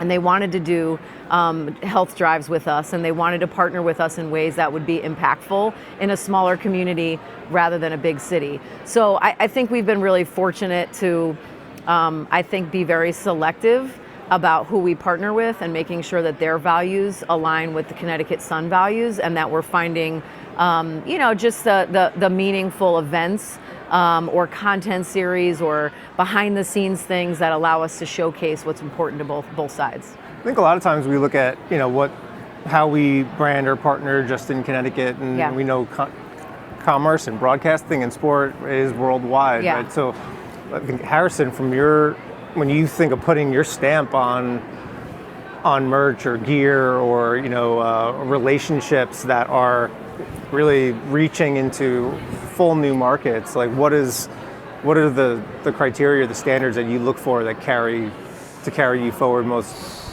effectively? I mean, we are hyper selective, right? And we kind of built the business on being hyper selective. We probably wouldn't be in the position we are today if we hadn't, you know, 4, 5, 6 years ago, reached out to the right athletes. So you have to be hyper selective with choosing the right athletes, because otherwise, if you're not winning races, unfortunately, you're not as relevant. If you're not winning games, if you're not winning, your relevancy just goes away. Now, we also partner with people that aren't necessarily racing. You know, there's a lot of just influencers. And we like to do a lot of outreach for, you know, groups like Best Buddies. Best Buddies is a really big nonprofit we work with. They do very cycling-specific events. They'll ride Cape Cod, they'll ride Miami, they'll ride in California, and they'll raise awareness, they'll raise money. So we work directly with nonprofits like Best Buddies and others. You know, I'm thinking Connecticut Sun women's off-season cycling. Right. Get some training, get some eyeballs. I think if you got all the girls on bikes, that would get some eyeballs, if nothing else. But yeah, when it comes to sport, you know, we are selective with who we want to be associated with. They have to be in line with sort of our brand values, obviously. Sort of our level, our expectation. Because at the end of the day, it is an expectation of excellence, right? And I think one thing about being here in Connecticut that I've sort of noticed, which is different from being in Boston, being in Massachusetts, being in New York, being in New York City, being out in California, is we're actually like kind of humble. You know, like we don't brag that much. Like we do so much in this state, and there's so few people that actually realize like how important the things that we do here are. You know, we used to be a huge manufacturing hub 100 years ago. We've lost a lot of that. We still do. We make submarines, the most complex machine on the world, right? It's the most complex machine we make is a nuclear submarine. So like we do really crazy stuff here, but we don't really brag that much about it. So I'm trying to push, you know, as someone who's a little younger, who's trying to bring talent to the area, like I'm looking for top talent. I want the top engineers, I want the top marketing guys, I want the top even former athletes to come work for us, because we do have that expectation of excellence, we do have that competitive nature that's within us, and I think, you know, we can kind of thump our chest a little bit more because of the things that we do that are so important to the global economy. That's kind of what we're hoping today is just a an element of, but starts to shift that, to being able to champion some of the things that are happening here and build on them. And I'm excited for Brag about 'em. for this to actually go down finally. Yeah. But any final thoughts from the panel here? Thanks for having me. Yeah, thanks for having Well, us. thanks for dedicating your time and joining us. All right. Great. Look at that.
Okay, that's 5, 4. It is. Okay, sports fans, here's your 5-minute warning. We're going to start filling the seats in just about 5 minutes and get this show going.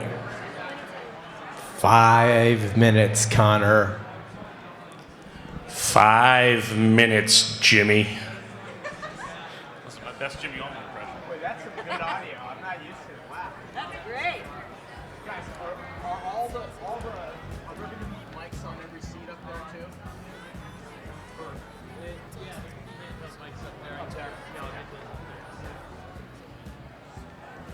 Connor, why don't you?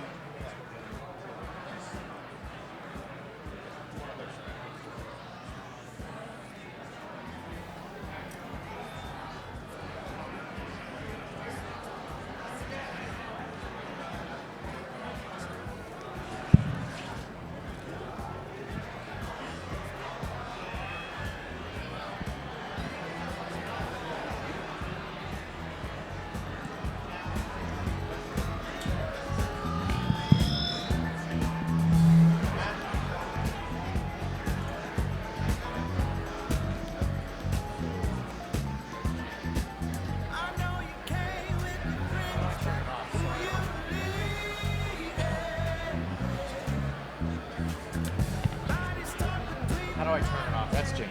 I'm Jimmy. That's Connor. There. Ask okay. Thanks.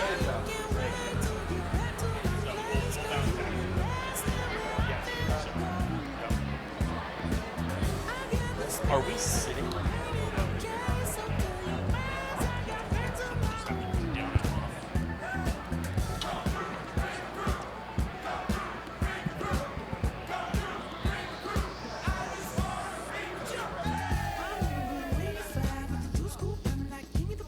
Soft top down, they can see me shining with you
about you. Siku hizi niko sawa bado think about you. So hebu tuseme mimi nitadu. Sisi wote tutadu. And here I was thinking I outgrew you. Not even sure kana dai uwe yangu true. Ooh. Acha nivute shada nikiwaza. Ndoto za view nimezikaza. After all sika niko Gaza. Acha mi nivute shada nikiwaza.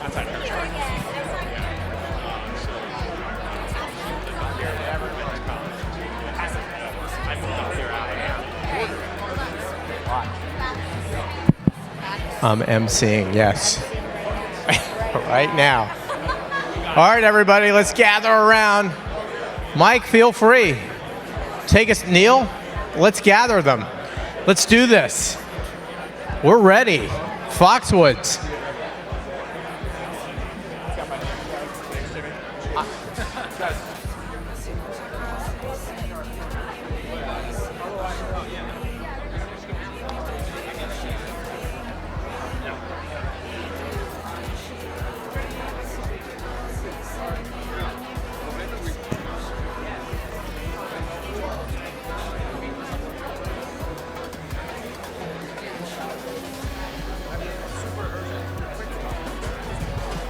Let's shape Connecticut's future. To do that, we need everybody to take their seats.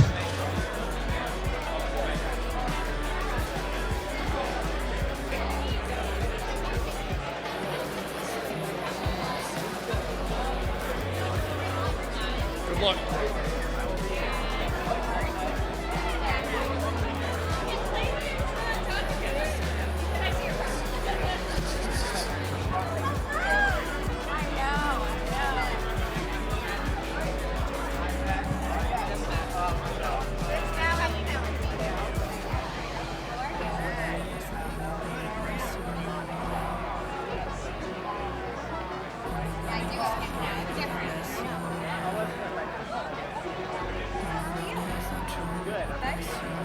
I love that. Take your seats, Allie, right now. I have all the power because Jay, take your seats. I know, like, How's my buddy Matt? Scott.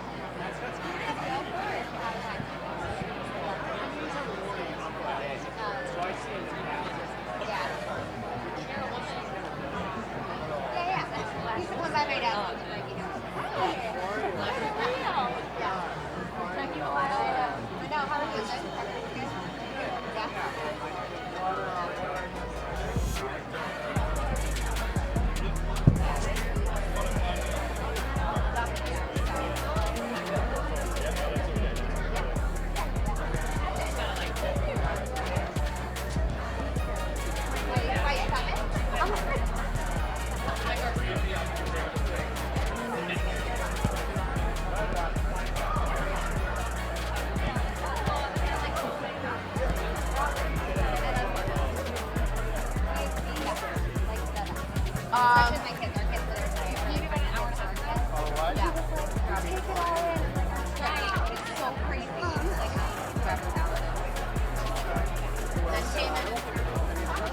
I was not until then, though. Honestly, no.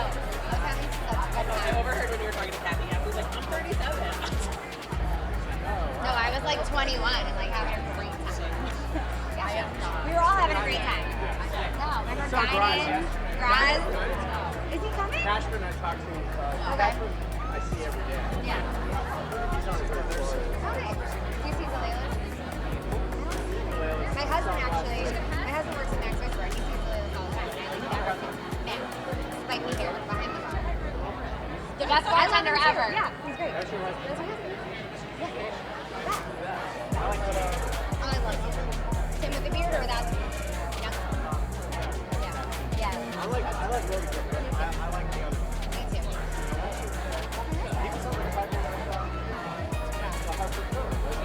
Oh, yeah. That was like a whole gosh. Hopefully it was good. No. He wished. Yes, you are.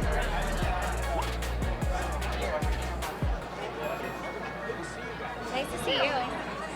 am I? All right, that's game. game day, Jim. It's game day. Okay. All right, Mel. Let's do this. Game day. It's game day. You're being summoned. Let's gather around. Let's shape Connecticut's future.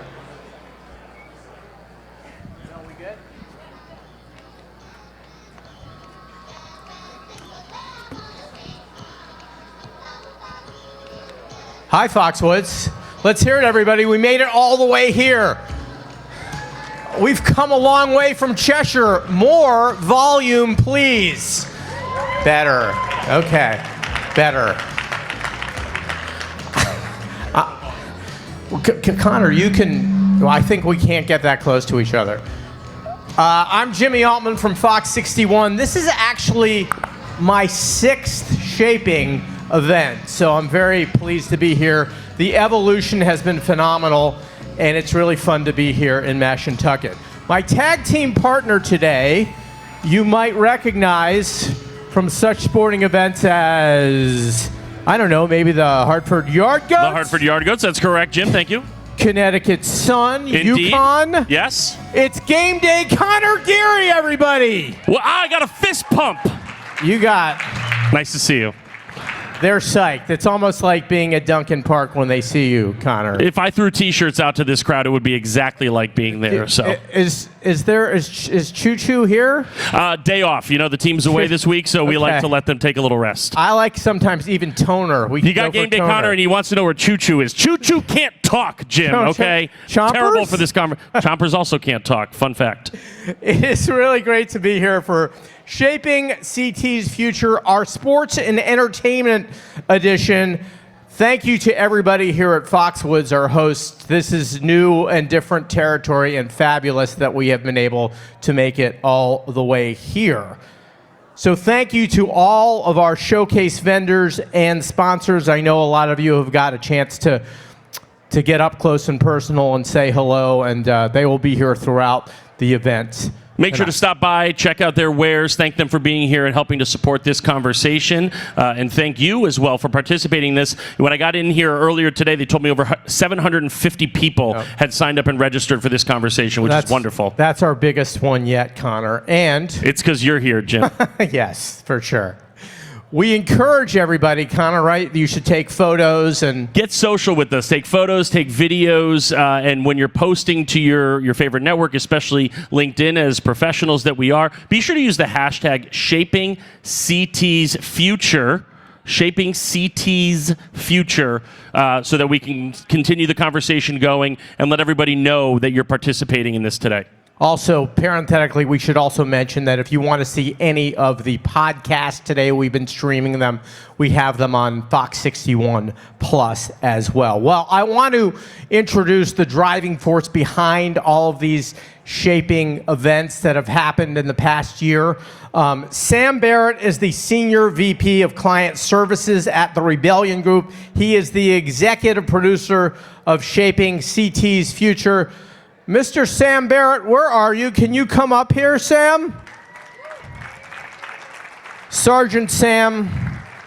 There he is. Hey, Sam. Also, not a surprise, but he was an Army Ranger. He was an Army. Thank you for your service. Yes. Appreciate that. Yeah. I could do it like it's a lineup, standing at 6'1", coming in from stage right, wearing a 32 waist, maybe. Is it a 32? 32, I could tell. Yeah, that's smaller than me. Another round of applause for Sam Barrett for helping put this together. We'd also like to welcome the commercial director from the Walter Camp Football Foundation, Mr. Rob Thompson, here today as well, too. Rob, where Thompson. are you? Come on up, Rob. Didn't see him. Rob? If he's not here, then I will reprimand him later, and I'll just talk now. He could be a Trine now, Sam. You know, you might be in a know. podcast. Trine open. Gotcha. That makes I sense. know Kathy Clemens is here. Kathy is the director of marketing and creative services for NBC and Telemundo Connecticut. Hi, Kathy. Welcome up to the day. It's Kathy Clemens. 2 out of 3 ain't bad. My broadcast brethren right here. Hi, Kathy. Everybody, hey, thank you guys, appreciate that. Thank you everybody here in the room. I'm up here on behalf of Bryn Tyndall and the entire team at Rebellion, and I couldn't be more excited about being here at Foxwoods today. You know, we've had 6 events prior. This is our 7th, and they've all been at Cheshire previously.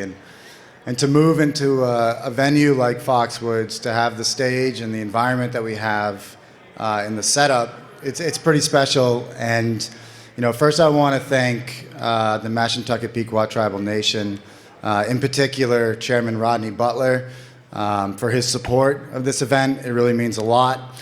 I also want to thank our hosts, Foxwoods Resort Casino, in particular President and CEO Jason Guyett, as well as Vice President of Operations Karen O'Connell and her entire team. They've been amazing. And lastly, I just want to give a special shout out to Mike Picaro, wherever he is right now. He's the Chief of Government Administration for the Mashantucket Pequot Tribe. And he's been really the biggest part of the driving force of getting here, having the vision of what this could be. And so, Mike, it's massively appreciated, your partnership so far, so thank you.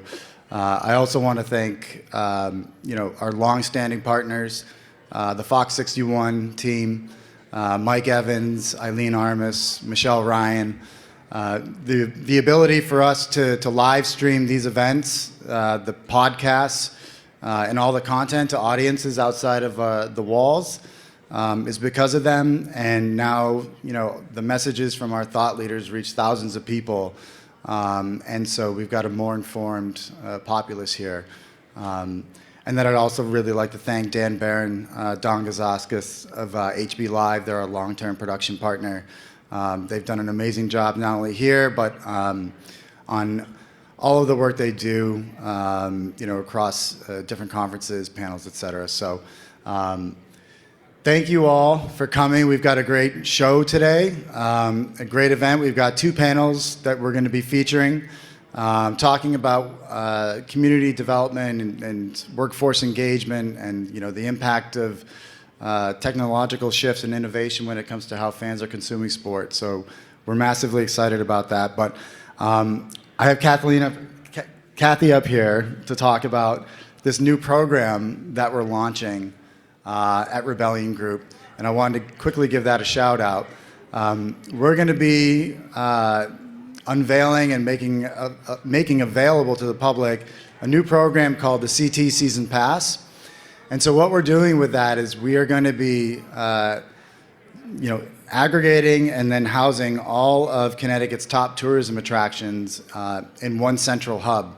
And each of these organizations gets to put forward an incentive or offer of their choosing, and then we make every single incentive available to consumers via a single season pass. And so the idea is to take a rising tides lifts all boat approach to the great things in Connecticut, make everybody aware of what we have in this state, and then make it easy for folks like me who have 3 kids 7 and under to be a hero at 8:30 in the morning in the kitchen when my kids are saying how bored they are, and I get to say we're going to Beardsley Zoo today. And then I can go back to my lukewarm cup of coffee and finish that conversation I never ever finished with my wife. So anyways, I want to let Kathy speak a little bit here about this, because this program is in partnership with NBC Connecticut, and we're incredibly excited and proud to announce it. Thank you, Sam. So really, I can't take any credit for this. This is all Sam. But I mean, look, we're all in this room because we love the state of Connecticut, right? I mean, there's so many amazing attractions and destinations that make this place unique. And when Sam presented the opportunity for us to partner on the CT Season Pass, we really just jumped at the idea. NBC and Telemundo Connecticut are a local media outlet, and we are really in the business of spotlighting and showcasing the amazing and incredible places and people that make up this state. And so we're really just looking forward to spotlighting places like the Beardsley Zoo and Duncan Park to families that are looking for just fun things to do around Connecticut. So really, thank you for presenting this opportunity to us. We can't wait for Connecticut residents just to have fun throughout the summer months and the winter, and just, again, spotlighting these incredible places that make the state of Connecticut awesome. So thank you.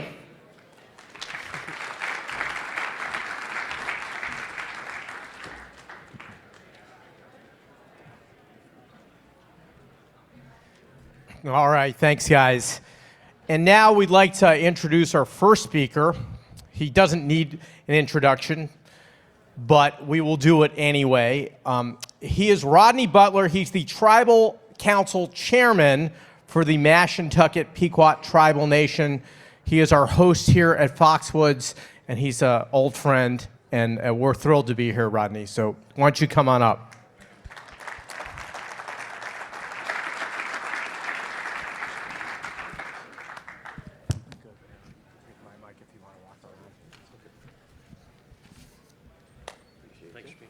Absolutely. Week Issaquah, week beyond. Good day and welcome. Welcome to Mashantucket and welcome to Foxwoods. And we're really excited to be here. Sam actually mentioned that, shout out a couple of folks, and I need to do that very quickly, only because this all came together in a matter of weeks.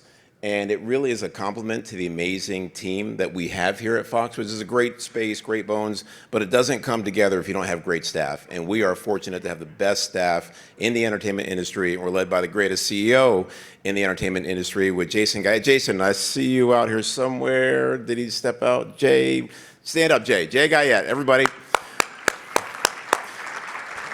Business cards go to Jay, by the way. So I just want to make that mention very quickly. But and an incredible staff here. So a round of applause for the amazing staff we have here at Foxwoods. So as noted, I'm Chairman Butler of the Mashantucket Pequot Tribal Nation, and on behalf of our tribe, it is a pleasure to welcome you all to Mashantucket and Foxwoods Resort Casino for the Shaping Connecticut's Future event. We're proud to host this gathering of business leaders, policymakers, and change makers. People who understand that progress comes from shared effort and clear vision on where we're headed. As a sovereign nation and as one of the region's longest standing communities, the Mashantucket Pequots have always approached leadership with long-term perspective. Our decisions are grounded in deep respect for the land, for our people, and for generations who will come after us. That same forward-thinking approach is what this event series is all about, building a stronger and more resilient Connecticut through sustained collaboration and action.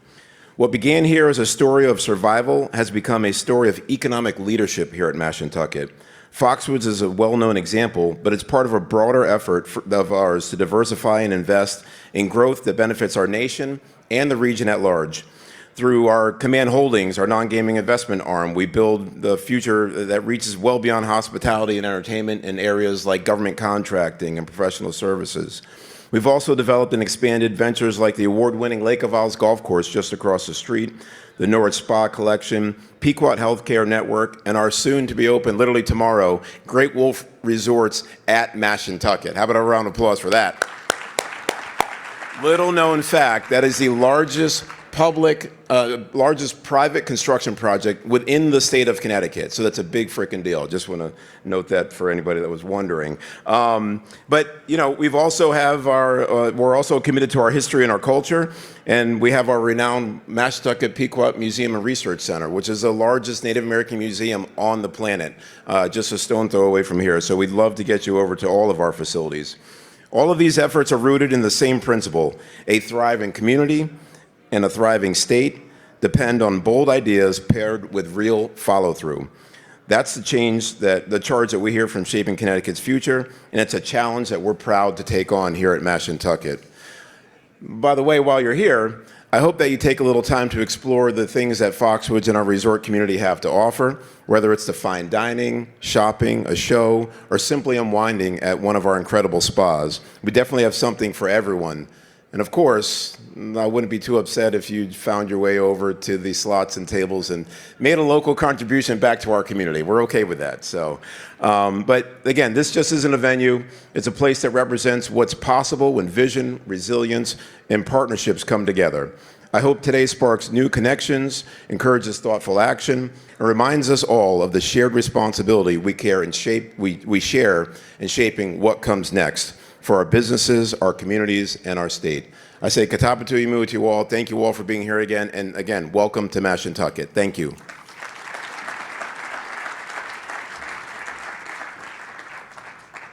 Thank you so much for hosting us again, Rodney. Sam, I'm just an ideas guy, but I think big freaking deal might be the slogan going forward for this conversation. It's yours. My idea to you. Our next speaker, and to help welcome you, is the co-chair of the Travel and Tourism Caucus and the state senator of the 18th District, where we are all sitting right now. Please welcome to the stage, Heather Summers. Coming up, Senator.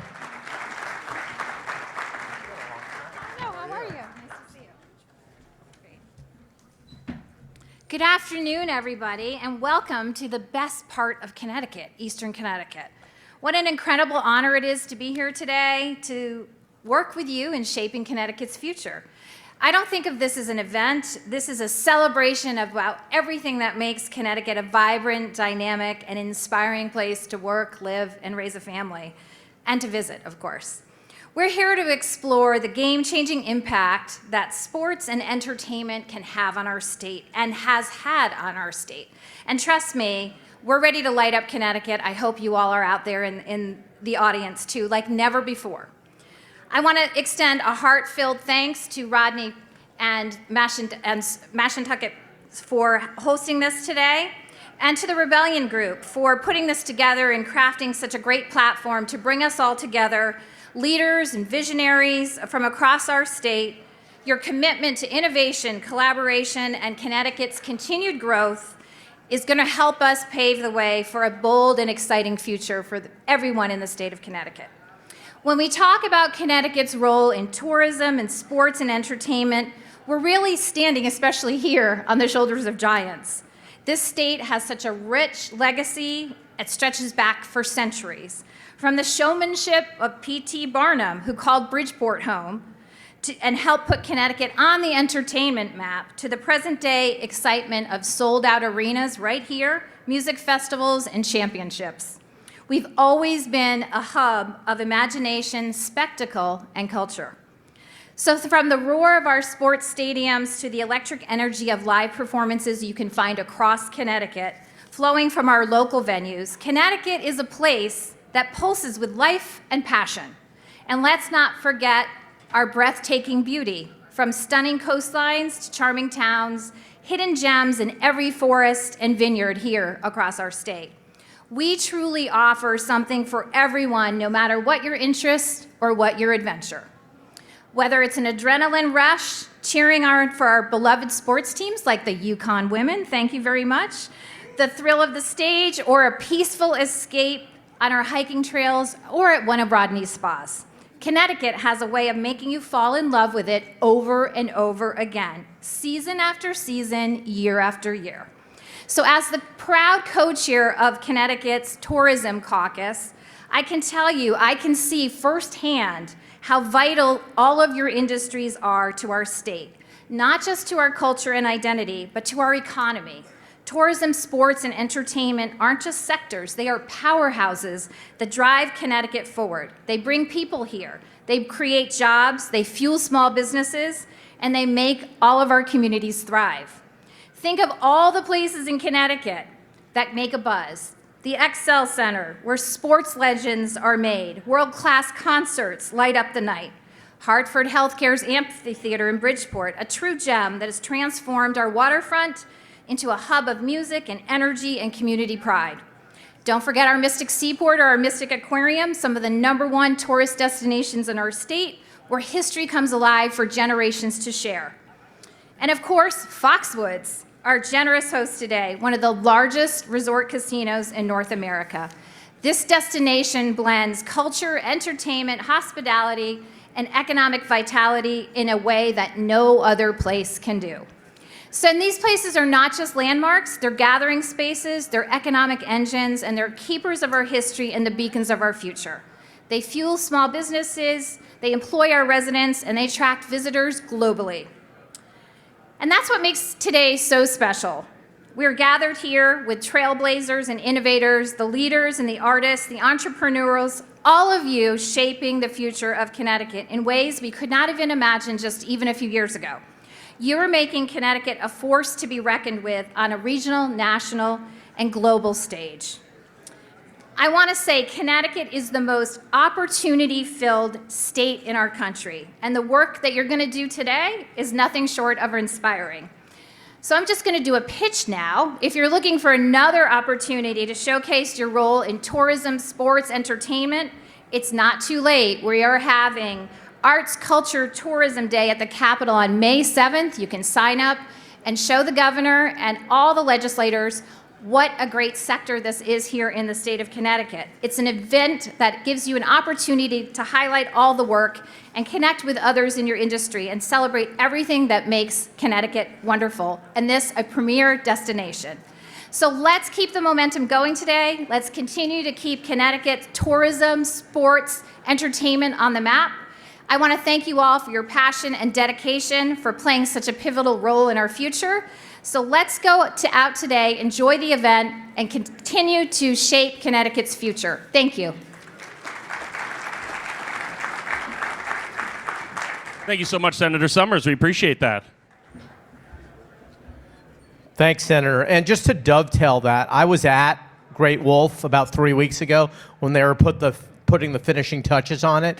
It opens officially, guys. It's May 6th, and 500 jobs, around 500 new jobs for the folks here in the area. So that is just phenomenal. It is really going to be the crown jewel of the Great Wolf enterprise, which is all over North America now. So very exciting.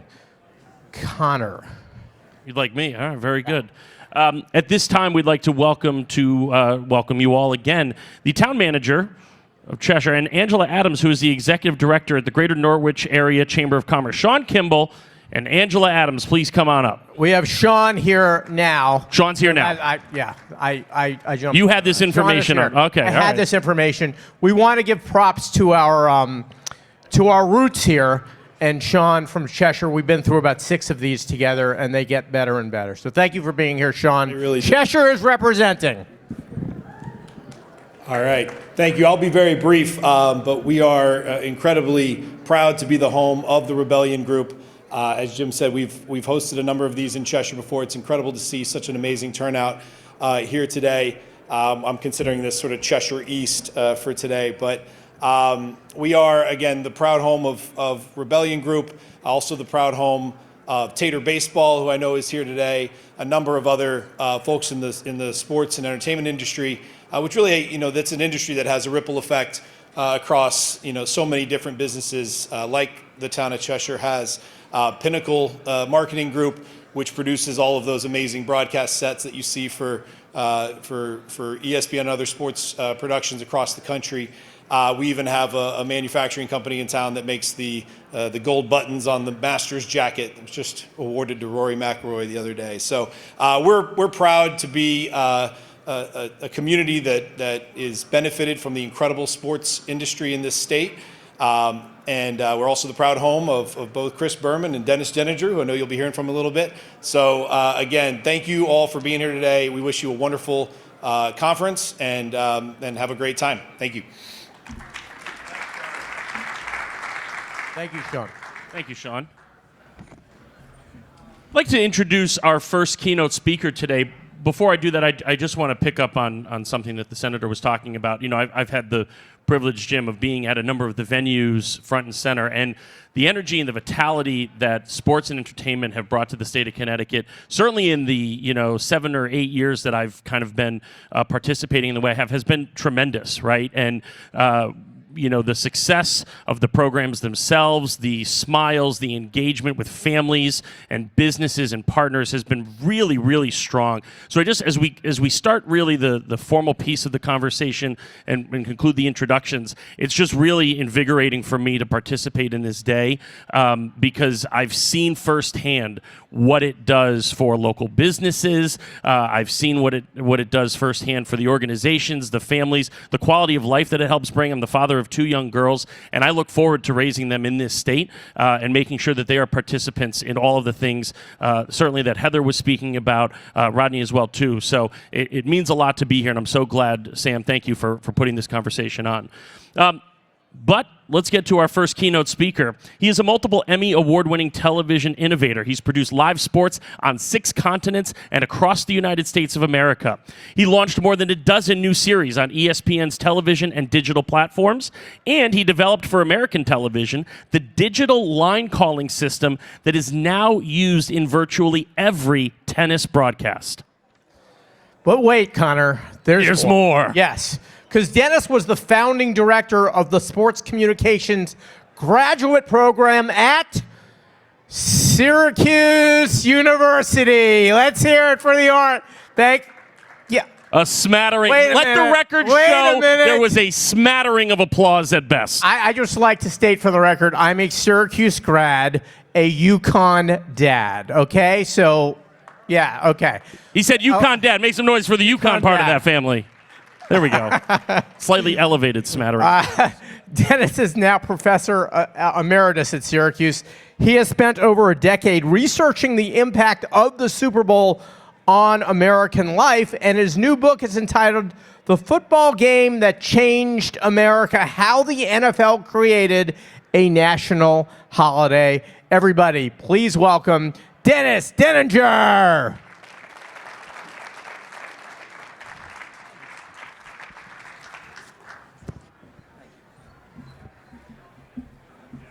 Thank you, guys. It is a great pleasure to be here. I want to thank Bryn for inviting me. I want to thank everybody for your attention. And me being a college professor, I brought some slides. So, 59 years, the Super Bowl has been part of America.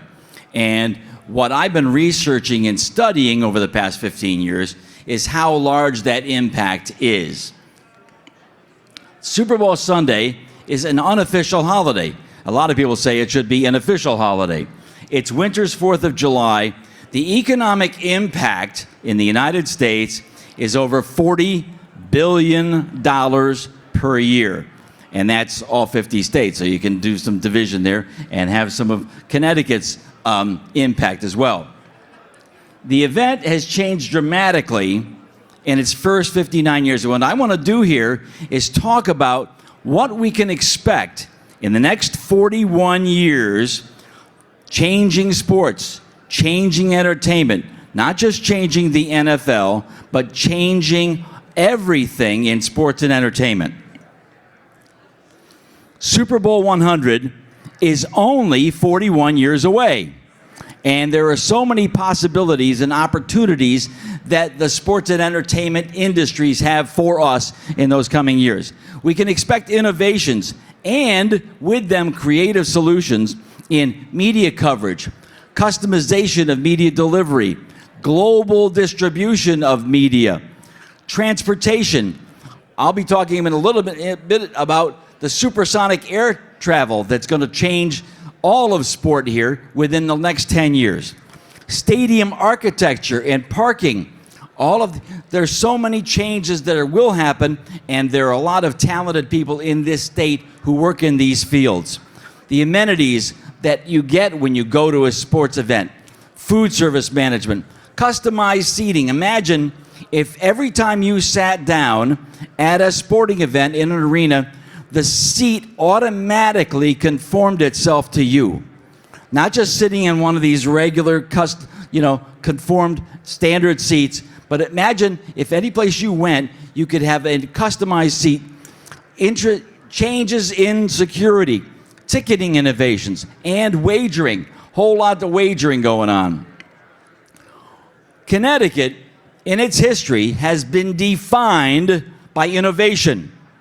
It is the home of creative innovation, problem solving that can change sports here, nationwide, and the Super Bowl. Companies and subcontractors that already exist, many of you in this room, entrepreneurs who are right now in grade school or not even born, will see opportunities to embrace and move us closer to this year 2066 when Super Bowl 100 will roll around. Now, what I recommend doing is look beyond sport for new applications that you can apply in sport and entertainment. Here's one quick example.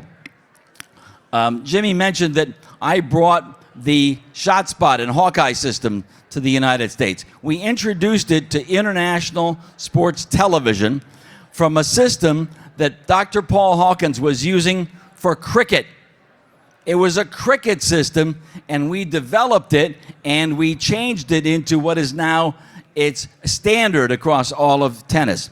Here's another example of this. We're so used to watching sports with a telestrator, right? You can design where the plays are going, you can write over it. The telestrator was not developed for sports. It was developed by a physicist in Chicago for the public broadcasting show, kids show he used to do. And somebody in Chicago from the channel, from WMAQ TV, saw it and said, this would be great for our weather forecasts. So it went from kids programming to weather to, wait a minute, this would be really good in sports. And John Madden made the telestrator what it is. Media coverage. Expect media coverage. A tipping point is coming in 2027. And those innovators and creative thinkers are right here in Connecticut. Super Bowl 61 will be on ESPN, ABC, and every possible Walt Disney platform. Expect it to be the megacast of all time. And shortly thereafter, shortly after 2027, the number of viewers outside the United States watching the Super Bowl will exceed the number watching in the United States. This year, 127.7 million viewers per minute, an average, were watching in the United States. Outside the United States, 62 million. That creates opportunities, not only for the NFL, but for viewers of sports and those who serve viewers of sports. Transportation is changing. Boom Technologies, which is from Denver, and they've got a factory now operating in North Carolina. Lockheed Martin working with NASA, and Spike Technologies from Boston. They are currently building and testing supersonic aircraft. When this air travel returns in the 2030s, NFL teams will be based in London, Frankfurt, Tokyo, Sao Paulo, and who knows where, because travel across the Atlantic will be reduced down to 3.5–4 hours. That is very close to the domestic travel. Now imagine what you can do when travel becomes supersonic again.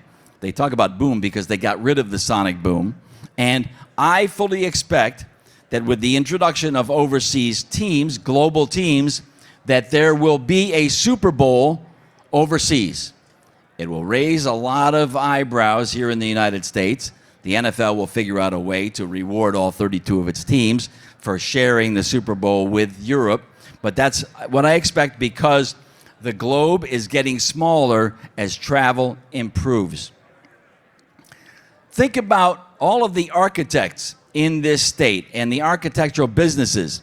Stadiums built for Super Bowl 100 in the 2060s are going to be a lot different than the stadiums that have been built up to this point. Most stadiums that were in use 40 years ago are no longer in use. So what does that mean about the stadiums currently in use and arenas 40 years from now?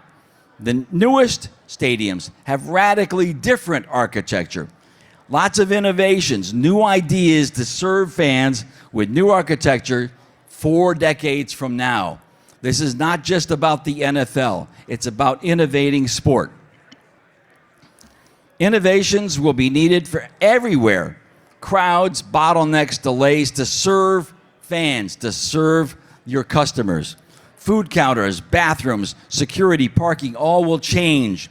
Voice-activated menu selections, voice-activated payments, automatic delivery systems to any seat, anywhere, and to any home, anywhere. Creative ideas, mass security check-in. Imagine not having to go through security one by one. That should be down the road. And here's something I fully expect will happen. 3-dimensional geomapping of every arena and stadium currently in use and to be in use soon. With 3-dimensional geomapping, The games will move faster. Referees won't have to take breaks to watch replays, judge penalties. Every stadium and every movement within it will be 3D geomapped to the cubic millimeter. So AI will instantly determine if a catch was made, if a player was in or out of bounds, if any contact was legal or not. This is all coming in the next several decades, and anybody in here in those businesses can be part of it. 40 years from now, I don't expect that today's broadcast networks will exist in their current form. Think about 40 years ago, cable was not yet in 50% of American homes in 1985, and now cable is de rigueur, it's passé.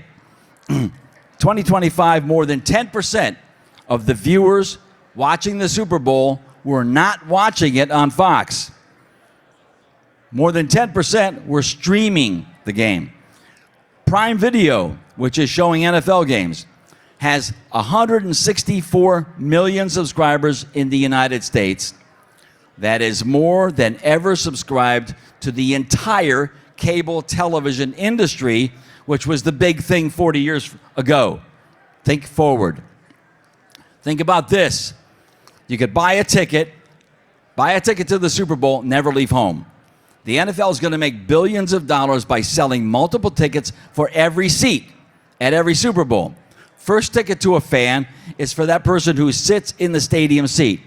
Then thousands more can buy the same seat or any other, get the same stadium experience wearing the latest version of VR headsets that'll be around in 2066. There's a great new revenue stream, not only for the NFL, but for all sports. Lots of cross-cultural integration, because the Super Bowl and so many of our sporting events are not just football. It's an entertainment show. It is the most watched entertainment show of the year by far, the highest rated. It's a showcase now for hip-hop. Hip-hop wasn't around 40 years ago. Where will culture take us 40 years from now? Sport is going to increasingly rely on popular music and culture for its entertainment value. The future of sport may very well be in entertainment. Super Bowl 100. Lots of opportunities, lots of possibilities lie ahead in the next 41 years. For the people in this room who are creative, who are curious, who are interested in how things can change for the better, there you go. That's a great opportunity for you. And I'll be sitting over there talking a little bit if you want to come visit me. I've got my new book over there, and a few people thought very nice things about it.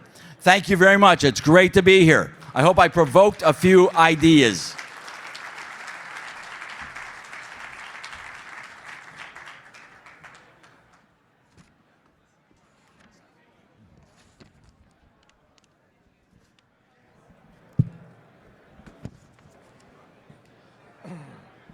Down to the cubic millimeter. That's like 2 Jim Altmans is a cubic millimeter, I think. It's really interesting stuff, and the frontier and the landscape of venue development and new construction is going to be really exciting. I don't know about a Super Bowl in London, though. That'll ruffle some feathers, you think? Yeah? We'll see. I think it's a road trip that you become Game Day Connor in London. Game Day Connor? Yeah. Doesn't have a ring to it. I hate it. It's disgusting. You did the parade this year, right? You did the St. Patrick's parade. I did the St. Patrick's parade. That's close. Also our 3rd national championship parade in a row in downtown, but who's counting? No, but who's counting? We'll see. Okay. All right. Give me a point in London. Kickoff time in an hour. Doesn't work. I'd be up for, I think, a Super Bowl in London. We can talk about it because this is the venue and the forum for that, but I would love a Super Bowl. I think a Super Bowl in London would be great.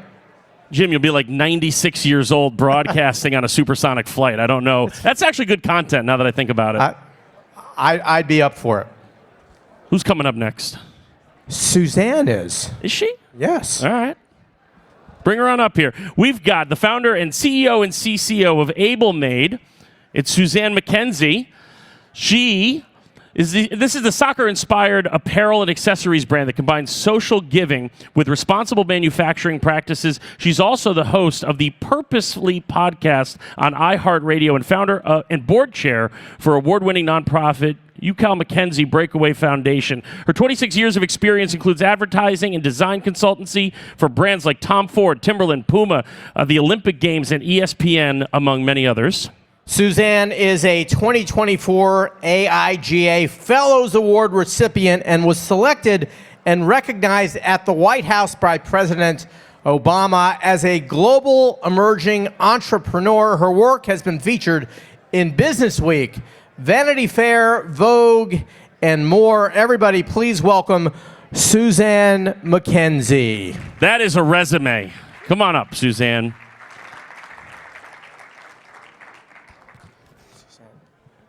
Good to see you.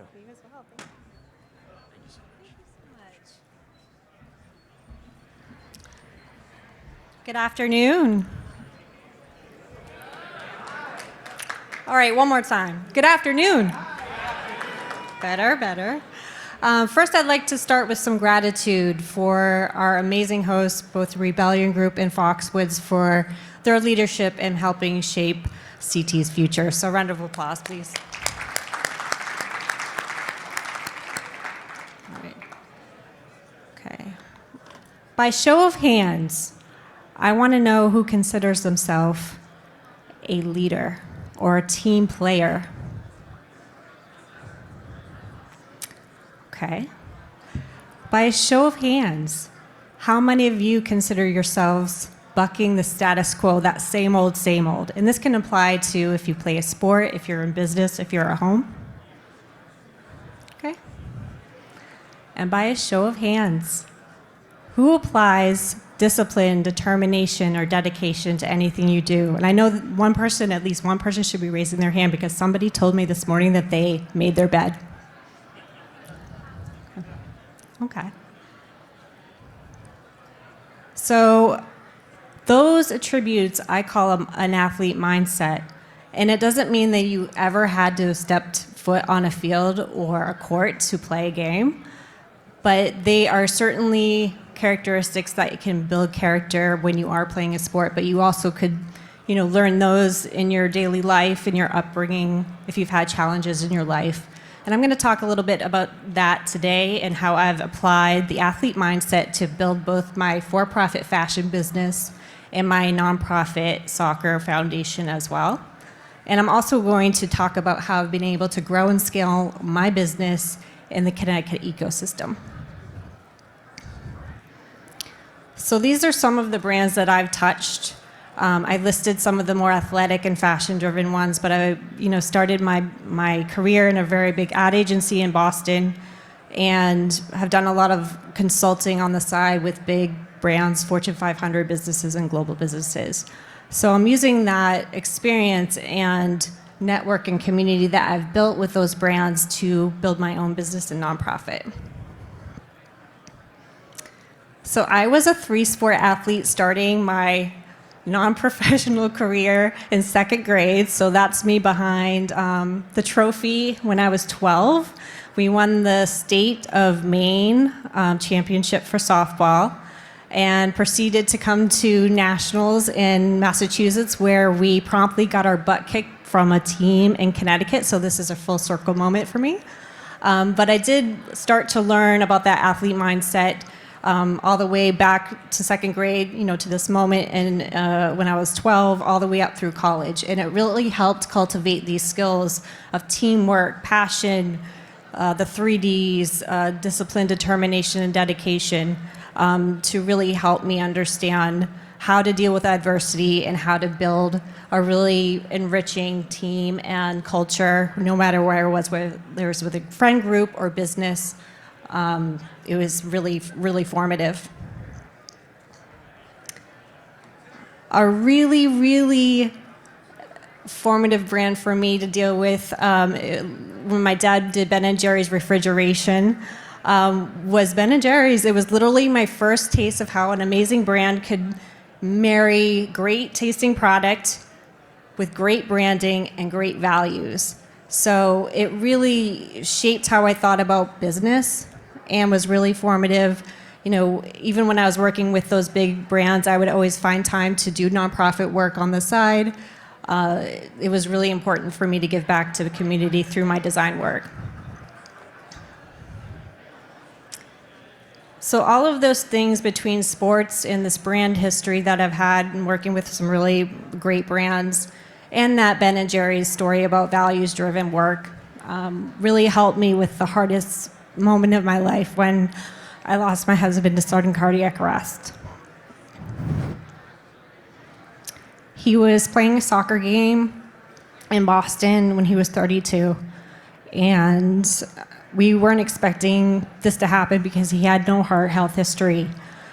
And very shocking, he was a first generation immigrant from Jamaica. He came over to the States when he was just 16 and got comfortable in a new country and culture through the sport of soccer and wanted to pay that forward.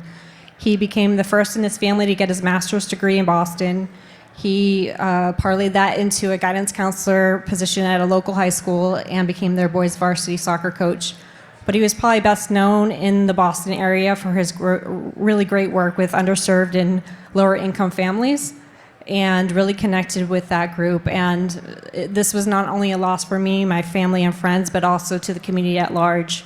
The Boston Globe was at my doorstep the next day to find out what happened, but it was definitely life-changing for me. I quite immediately, after losing my husband, started the UCal Mackenzie Breakaway Foundation, which turned 17 this year, so shout out to Breakaway. And I'm going to talk a bit about how we've done that with the Connecticut ecosystem. But quite immediately, we have partnerships with Major League Soccer, all the way from the MLS, NWSL, and USL. Shout out Hartford Athletic. Connecticut Children's, Boston Children's, the public schools in all 3 locations and markets that we're at. And one really big thing I wanted to do is talk about the status quo and the athlete mindset. I wanted to push against the pay-to-play model. I'm over it. And I think it's too expensive. I think the quality is not there. If I rewound to that picture of me playing softball, those were my friends' parents who were coaching us.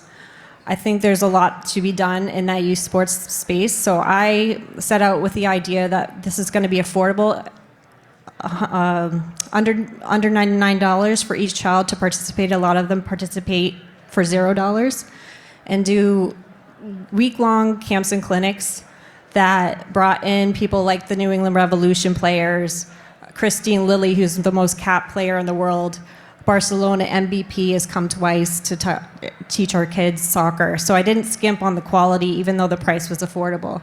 Another huge differentiation was an hour of education every single day.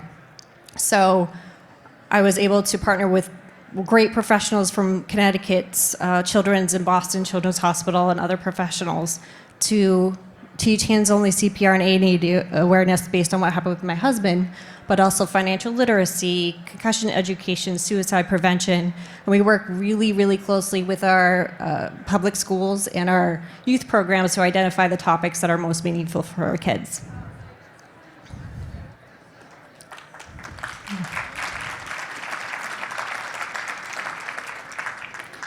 With my design background, I also was able to start a relationship with Nike right at the beginning, and they allowed me to design jerseys, jackets, a poster calendar that sold at the MoMA, to be able to start the funding of the foundation, and that sparked an idea for me. I saw a white space.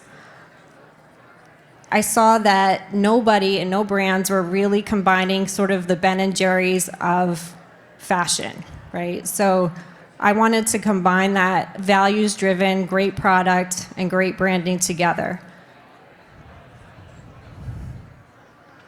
So I started the for-profit, soccer-inspired lifestyle brand, Able Made. So if you can imagine, if Nike had a baby with Sporty Nike has a baby with Responsible Patagonia, and after that baby's born, they have a really cool aunt named Gucci.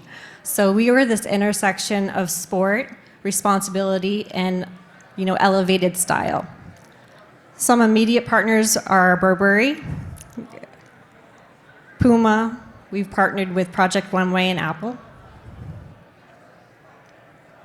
And we are a more conscious way of approaching and building and scaling a fashion brand.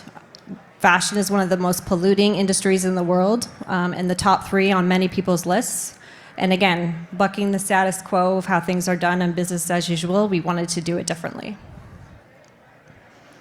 Responsibility is our priority between material selection, inclusivity, manufacturing partnerships is how we define it. Distribution includes Nordstrom, the Luxury One Hotels, Global Citizens, Pharrell's Good Time Hotel, and West Farms right here in Connecticut, as well as online. From a sports perspective, I have never paid a pro player to wear us, and we've been worn across every single major sporting league in the world, including Premier League, La Liga, MLS, USL, NWSL, but also NBA, WNBA, NFL, Major League Baseball. It's been insane. Those are Sue Bird's feet in this picture. We've also identified a whole year in advance this opportunity for revenue with clubs and soccer clubs, and I'm proud to say, without revealing too much, that we've signed an NDA with one of the biggest soccer clubs in the world.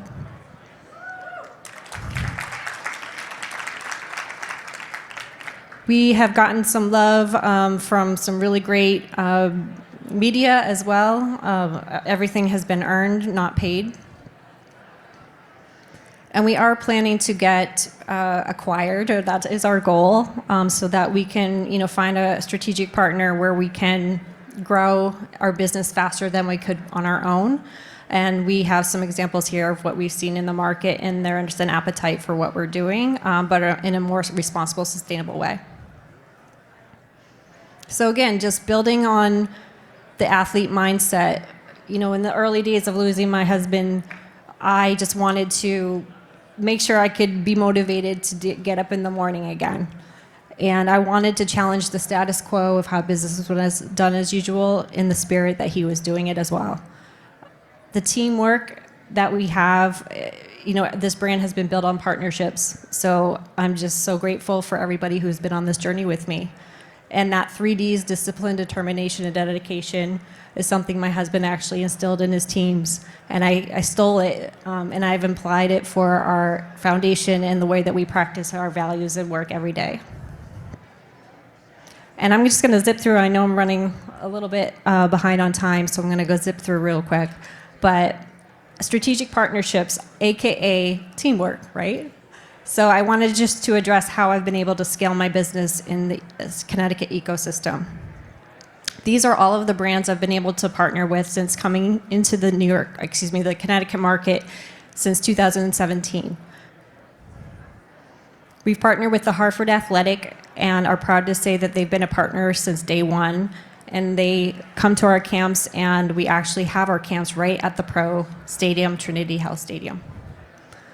We have our health education, which I mentioned earlier, which has been amazing for the kids and actually becomes their favorite part of camp. Playing in the stadium gives them a place where they can aspire, to potentially play themselves, or just gives them this beautiful, inspiring location to be. It's been amazing for them to meet the teams, especially Hartford Athletic, some of their amazing leadership.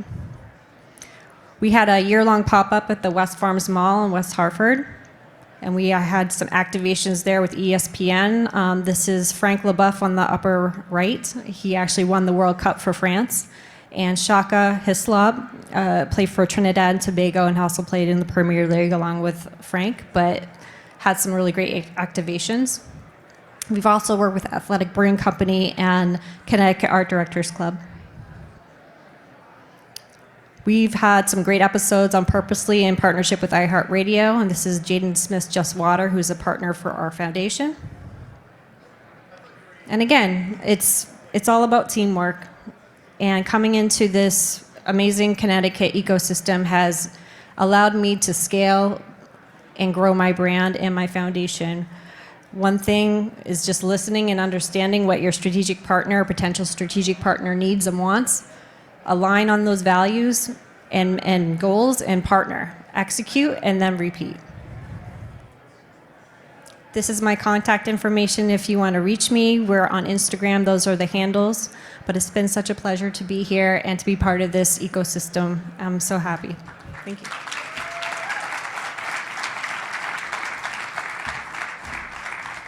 Suzanne, thank you so much. Both an inspirational story and a very impressive one at that. Thank you for sharing. At this time, we're going to get into the first panel conversation of the day. This will be a facilitated conversation, and panel one is discussing the evolution of sports consumption. Obviously, very hot topic on a lot of people's minds, especially those who are in leadership positions in different sports organizations. So I'm very excited to hear this conversation. Who's moderating it, Jim? See, there we go. I turned off his mic. He didn't know. It helps to have this on. Well, let's start with more of my broadcast brethren here well, he's from the TV world, but also the radio world. So give it up. You know him, you love him, hoping you listen to him in the morning, unless you're watching the Fox 61 morning news. But give it up for Brian Shackman. Shameless plug after shameless plug, Jim.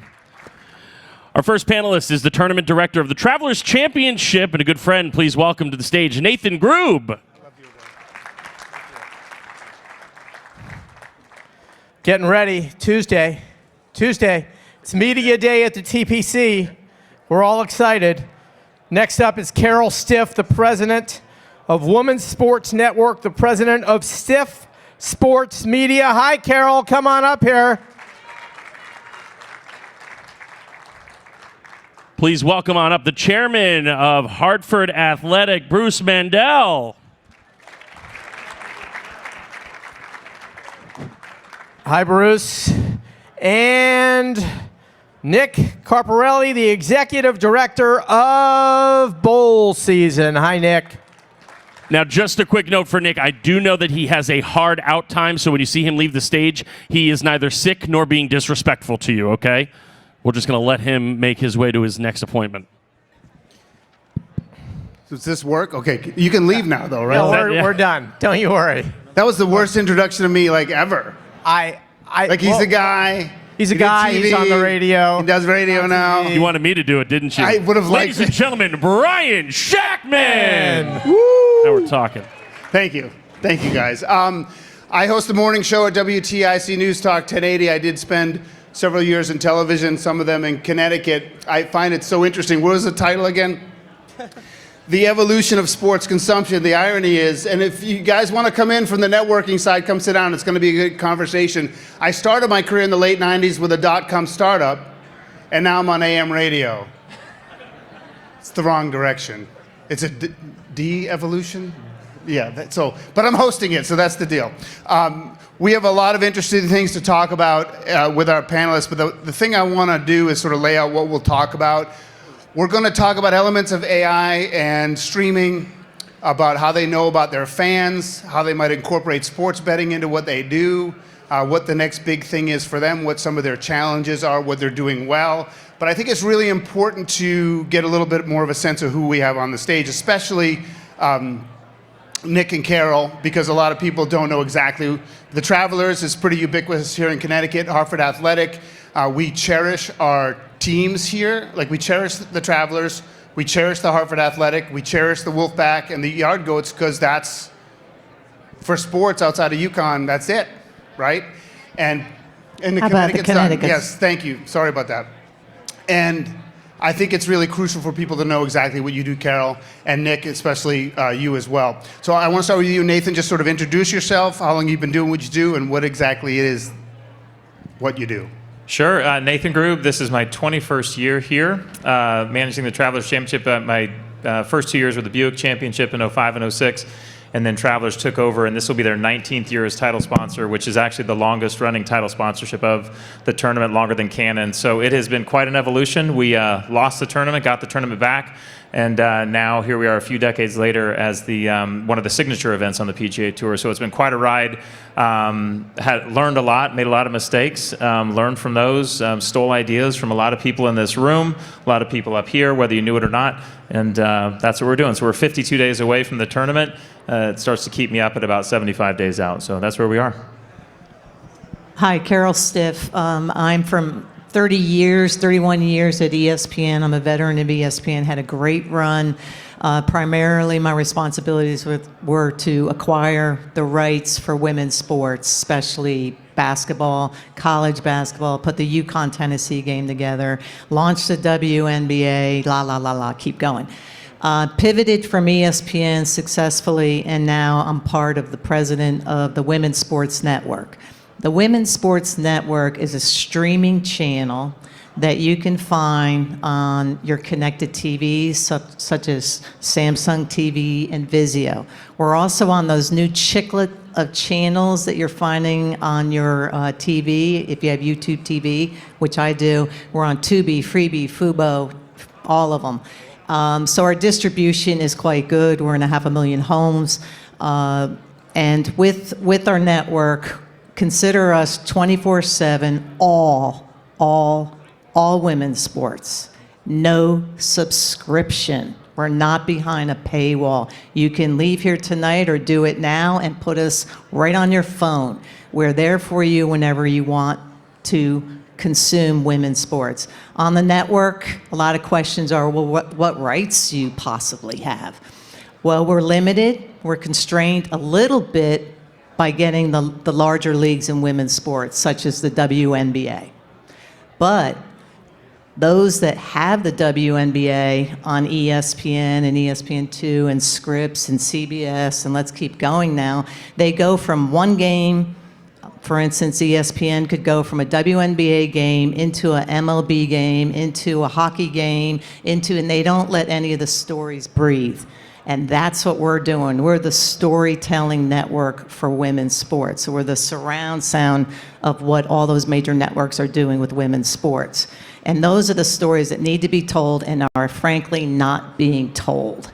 And now is the time. So we have a studio out of LA. We're measured by the fact that people click on us. We're not measured by Nielsen. We can get direct feedback from the pipes that we own to show us who's watching what. So we had the League One volleyball, which just finished up. We have Sail GP. We had some NCAA women's basketball games, and much more. So we also are serving, and I'll finish up here, for those sports that are not getting any coverage. So, from surfing to golf to LPGA, all of that is on our network, and I'm thrilled to talk more about it. That's awesome, Carol. The women's volleyball, I bet, is really taking off. True. I'm Bruce Mandel. I'm the owner and chairman of Hartford Athletic. We're a professional soccer team playing out of Trinity Health Stadium. I also run a company called DataMail, which is a printer mostly of direct mail here in Connecticut. So very proud Connecticut boy, grown and raised here. And we play in a league called the USL, and we play in the championship, which is the second tier of American soccer. So MLS is the top tier, and the USL championship is in the second tier. 24 teams, teams across the country, in some of the top cities in the country, from Oakland to LA to Pittsburgh to Tampa. And down at Trinity Health Stadium, our season is we start off in late March and go all the way through October. And hope you can all come down and see a game.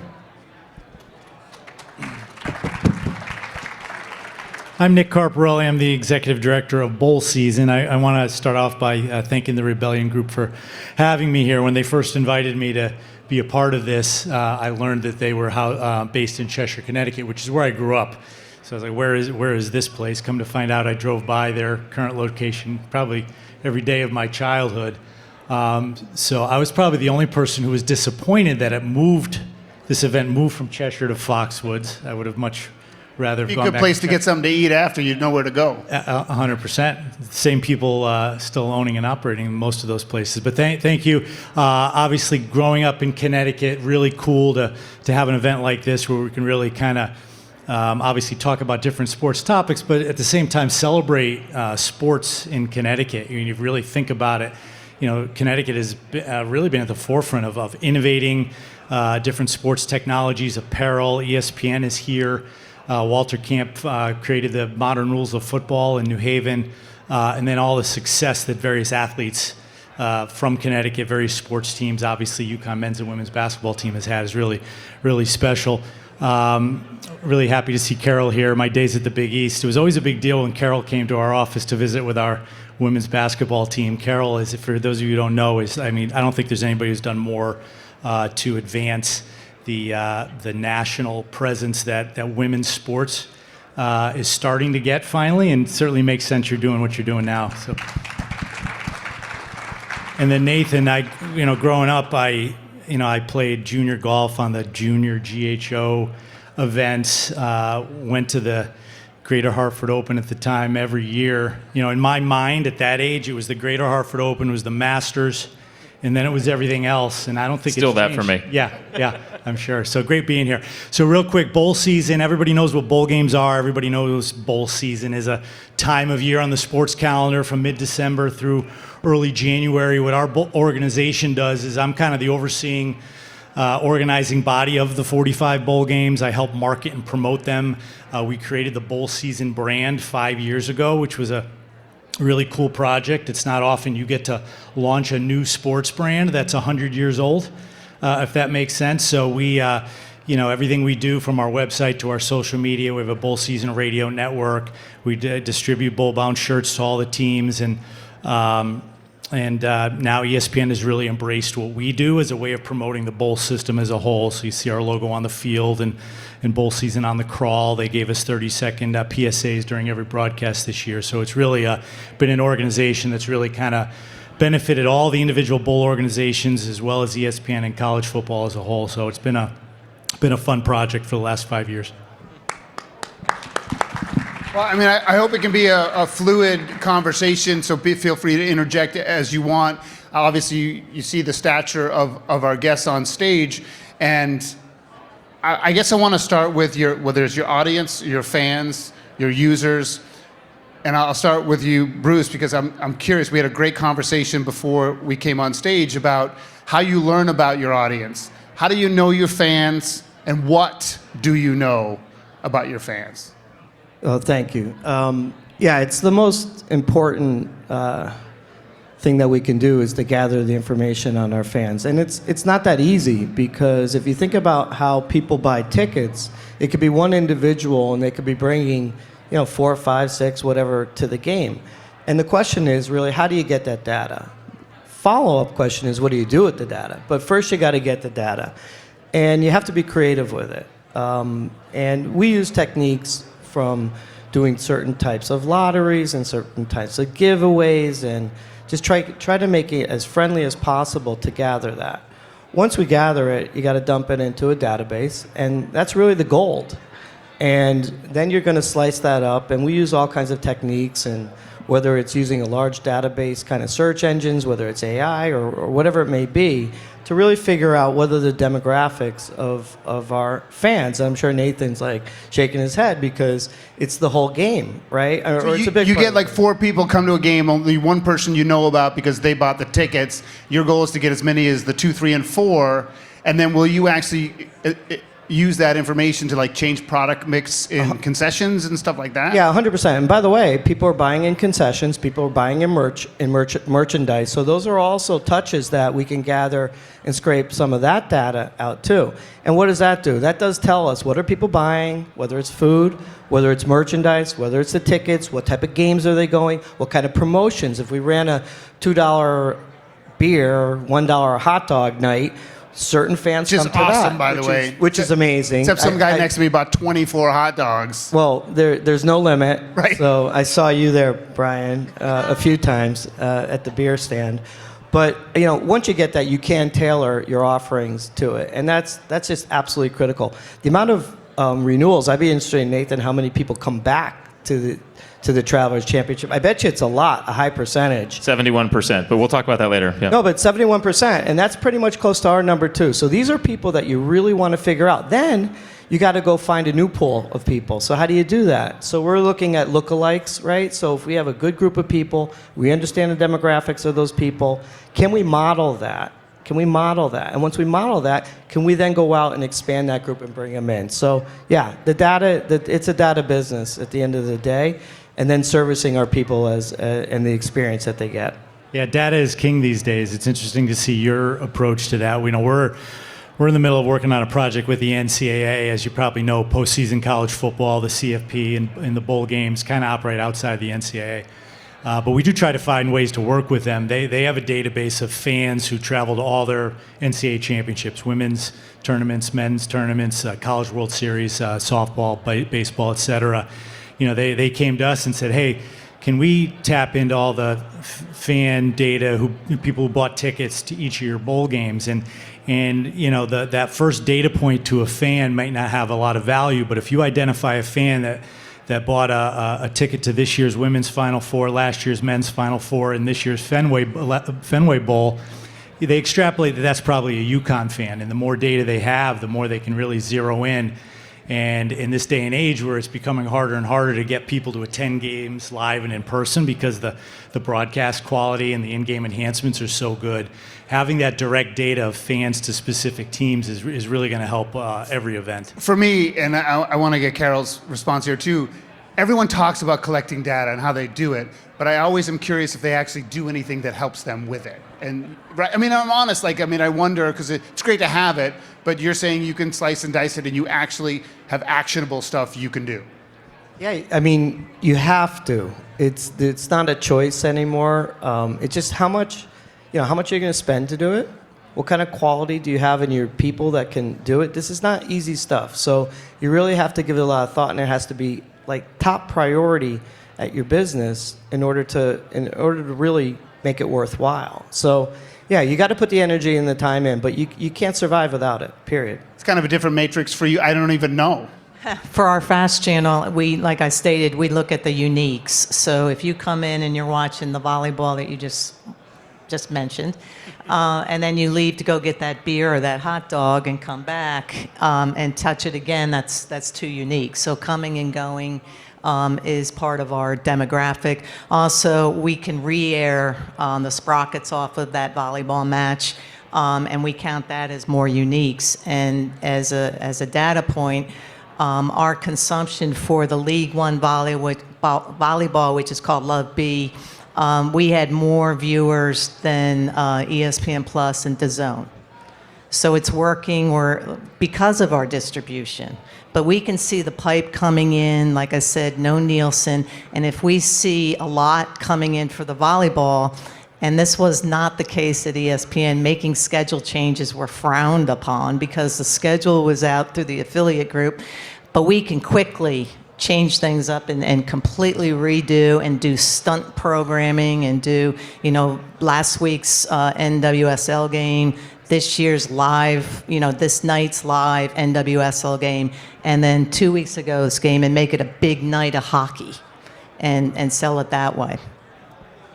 Nathan, if you have something to say on that, you can, but then I have a question for you. No, yeah, kind of on multiple, I don't deal much with a network audience, right? My job is really focused on the fans that come out to it, right? And then we have partnerships with the tour and with our broadcast partners that have a different set of goals. But I would say a decade ago, we used to sit in a room, about a dozen of us, maybe 15 years ago, and be like, all right, who do we think our demo is? And people pull out their phones and be like, well, look, it looks like we have people in their 30s, maybe in their, they look happy, okay. It was archaic, and I would think that the thing where we basically turned a corner for us was when we went to the digital ticketing platform. And whether it's Ticketmaster, whoever it is, what you can learn about your fans, and then I think somebody said it, you're gonna ask them what they want, you better deliver on it, right? Once you can do that. So digital tickets for us completely changed our world. And the terrifying thing and the amazing thing about the tournament, what we do, is we're able to build the tournament every year.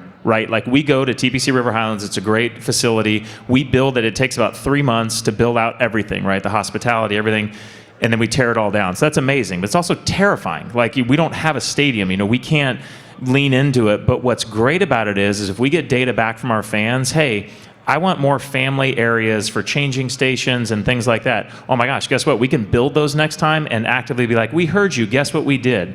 And we built this. And then like our ticket programs, like the military appreciation program that we have, and the healthcare worker and first responder program. I'm going through we have 5 free venues on property. Those came from the fans. Hey, we would love to see this. We would love to see this.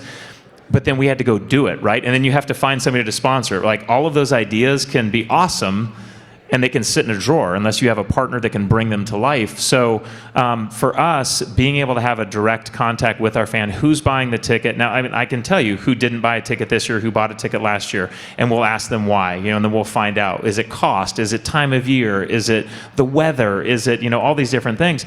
And then we can build a plan around that. So I feel very fortunate that we actually do get to build the event every year because we make tweaks constantly to the product based off of that. I just want to add one more comment here.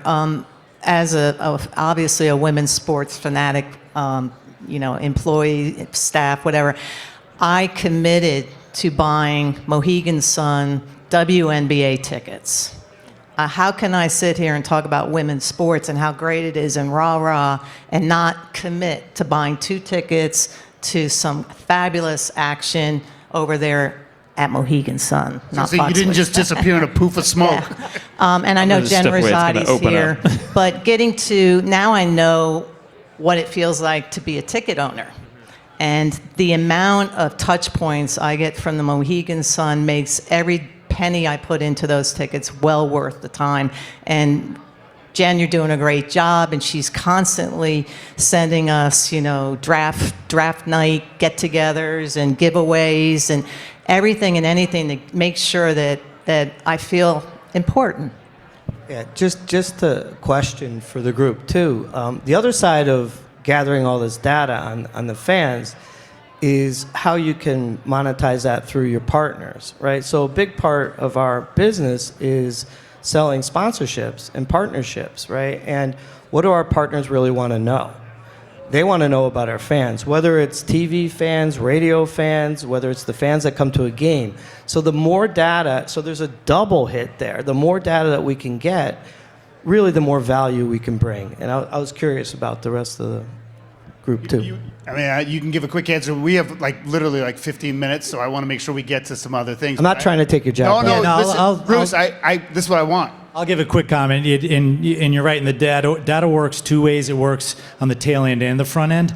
So we have a lot of potential partners who want to invest in bowl games, and they ask for the data. Like, what am I going to get for this?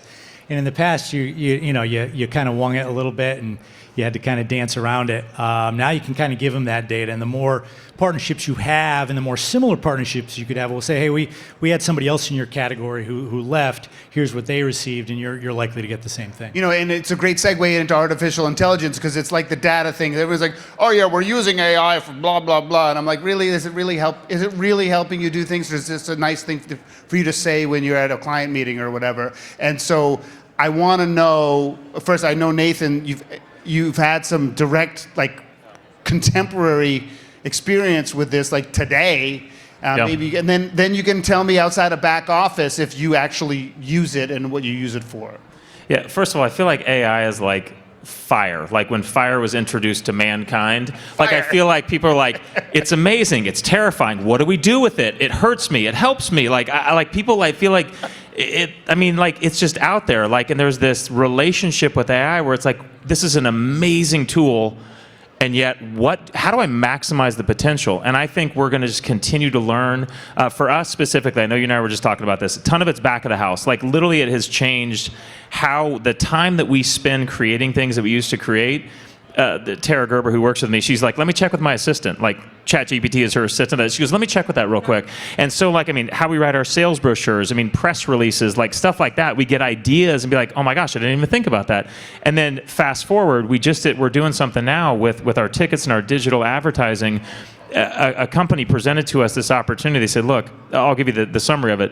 Basically, create 50 ads digitally And what we will do is we will modify. You have to give us all the forms of these ads that you're okay with, and we will modify if it's daylight, nighttime, who the people are, if it's a family, if it's a sports fan, if there's crowds in the back, if there's a free hot dog, if like whatever it is, like we will take these ads and we will send it out, and people are more willing to buy with pictures of daylight and this type of family demographic between the hours of 6 and 9 because they want, I mean, like they presented this stuff. I'm like, I'm sorry, what? Like you're speaking English, but you're telling me like it's real time, and the boost in tickets that we're seeing, like it's measurable. So, I mean, when I look at that, again, I'm gonna go back to fire. I'm like, I just don't want to burn myself, you know? Like, I mean, I think we're all gonna make mistakes with it and use it the wrong way, but I think we're gonna use it the right way. But every time we lean into it, it is just fascinating to me how we can get more directly to our partners and actually speak to them in a way that they want to be spoken to.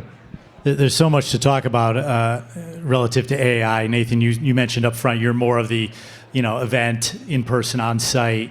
At bowl season, obviously that's kind of the core of what bowl games are, they're community events. But then there's the broadcast side as well. And like you say the word AI, some people don't even really know what that means, including me. But I do know it means a lot of things, so there's the in-person element of AI and how do you incorporate that, but then there's the broadcast elements. So, we just had an annual meeting of everybody who works for a bowl game, does business with a bowl game. We had a presentation from Genius Sports, and Genius, you may know, they're big into data services, they're big in the gambling space, but really also big into AI. And, we've all seen it. You watch a game on ESPN and maybe there's an alternate broadcast where LeBron James turns into a cartoon and it appeals to the younger generation. They showed us ways that AI can help enhance even short form content, how it can be an advantage to sponsors. So Steph Curry takes a shot, and after the ball goes through the hoop, that ball turns into a little dot that says 57% threes for the game, presented to you by Toyota, right? And that could be something that's on network television. It could be something that the event creates and puts it out on social media. And those kind of things get a lot of eyeballs because they're interesting, they're cool looking, and then you deliver that to your sponsor. That's one of a myriad of ways you can take AI to enhance what you're doing, but then also to create more value for your partners and generate more revenue. We're tight on time. I just want to ask, you can do a raise your hands. Who can monetize social media? I better raise my hand or I'm not going to have a job. Are you able to monetize it or no? Not yet? We're just getting into it. Okay. Sports betting, there's options. Anyone taking money from sports betting companies? Define taking money. Do we have partners in this space? Yes. Are they involved? Can you bet during the game, during the tournament, on the course? Yeah, I mean, with your phones, I mean, absolutely. And this is something we had to wrestle with was, are we going to allow it or not? Are we going to have like on-site opportunities? It's like, people are doing it. Don't miss it, Rory. I got 1,000 on this putt. Listen, actually, sidebar conversation on that later about how our security has changed once sports betting became more prevalent. Yeah, people want to be part of the action, and people want to be part of the action. So, is all the stuff that you broadcast bettable? Because some of it, I bet, is. Some of it isn't, right? I think it's just evolving now in women's sports, honestly. I think I want to really concentrate on, sorry, Len Mead, not on DraftKings, but on the QR codes to get product. Because as we all know, women are the buyers in the family. So I'm putting more of my energy and time into that and not in the betting. And the betting lines are just starting to evolve in women's sports. Yeah, I mean, for you want a partner. You're like, bring it on. I'm looking for a partner for sports betting. What I do know is that our fans are all betting. And we know it. You can watch them at a game and see it, which is really fun. I think it's all about that experience. And to your point, Nathan, I mean, they got it on their phones. I don't really need kiosks or anything like that. But if we could do some in-game excitement, around that, or some special betting inside, if we can make the experience better and stronger, we're gonna have more fans. I want to just go through. I have so many more things I want to get to, but Connecticut. This is about Connecticut, and I think a lot of it is about maybe you could take it from the perspective maybe Connecticut's a little underrated, or maybe undervalued, or maybe underutilized. Right? Women's sports, it's incredible. From the UConn women to the Connecticut Sun, and there's incredible youth girls sports culture in Connecticut. There's great opportunity, but you're national, international. This event is so important to the state, institutionally important. Maybe football, how do you get in to deal with football where on the local level it's important, but we don't have a team, like an NFL team, and how do you deal with that and look at a place like Connecticut? And then, with you, Bruce, it's also event driven, and there's a gajillion kids who play soccer in Connecticut, which should be like built-in fans. So just talk about how important, or how do you utilize, or maybe need to utilize more, a place like Connecticut? Yeah, I'll go first. I think it's all three of those: underutilized, underappreciated. I forgot the three you said. Undervalued. I think undervalued for sure. I'm old enough to remember before Gino Auriemma was hired, before Jim Calhoun was hired, and I could tell you it was a very different feel in this state relative to UConn sports. Working in the college space as long as I do, every kind of area of the country has its personality. So the Southeastern Conference fan is very unique. I tell people all the time that the UConn fan base is probably the most SEC-like fan base of any state outside of the Southeast. And it's because of the success of those two sports. I think it's a great opportunity in this new day and age as it's evolving, and we have this NIL opportunity for the individuals who live in this state, the corporations in this state who have really gained a lot from the success of UConn sports to invest back into it, right? Because it's a circular exercise, right? The more you invest, the more success you're going to continue to have, and I don't think anybody in this state should take it for granted. Yeah, no, I agree, and being in the soccer business, we deal with a lot of people around the country and around the world. And one interesting thing is they look at Connecticut, they look at a map, and they say, you guys are in the greatest spot in the United States. You're right between New York and Boston. You have all this sports going on. You got UConn, you have ESPN. What a state. And then you come back to the Connecticut people. We're like, it's the worst. And we're like, we're in between, and I don't know where to go. And I think that you look at what Rebellion did today and brought 650 people here together, and there's a lot of power in this room, and there's a lot of power in sports in Connecticut. So, and I mean, the Travelers is just a marquee event, so we're so fortunate to have them here. So I think we got a lot going. I think an event like this kind of brings it together and can hopefully keep things rolling. I think Connecticut, obviously, the NCAA and UConn winning it on the men's and the women's side. But if you really want to support women's sports, you need to do the following. You need to watch women's sports. You need to also attend, buy those tickets. I'm on the board at the University of St. Joseph's, where Jim Calhoun coached for a little bit.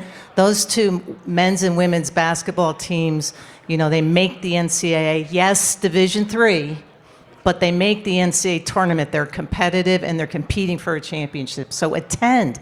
Go out to the University of Hartford. Go down to Fairfield. Go bring your little ones, and it's usually relatively cheap, if not free, to go.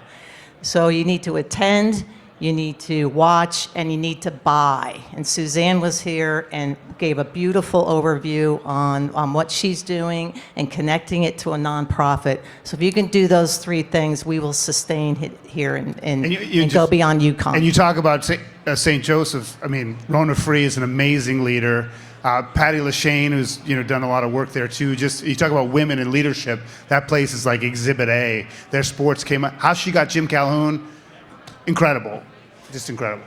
Connecticut, I'm going to say on a personal front and on a professional front. On a personal front, I grew up in San Diego, and people, I was like, oh, I bet you can't wait to get back. And I said, I have been here 21 years, and you cannot get me out of here with a crowbar. Connecticut has so many amazing things about it that I literally need to be on the tourism board. Like I absolutely love it.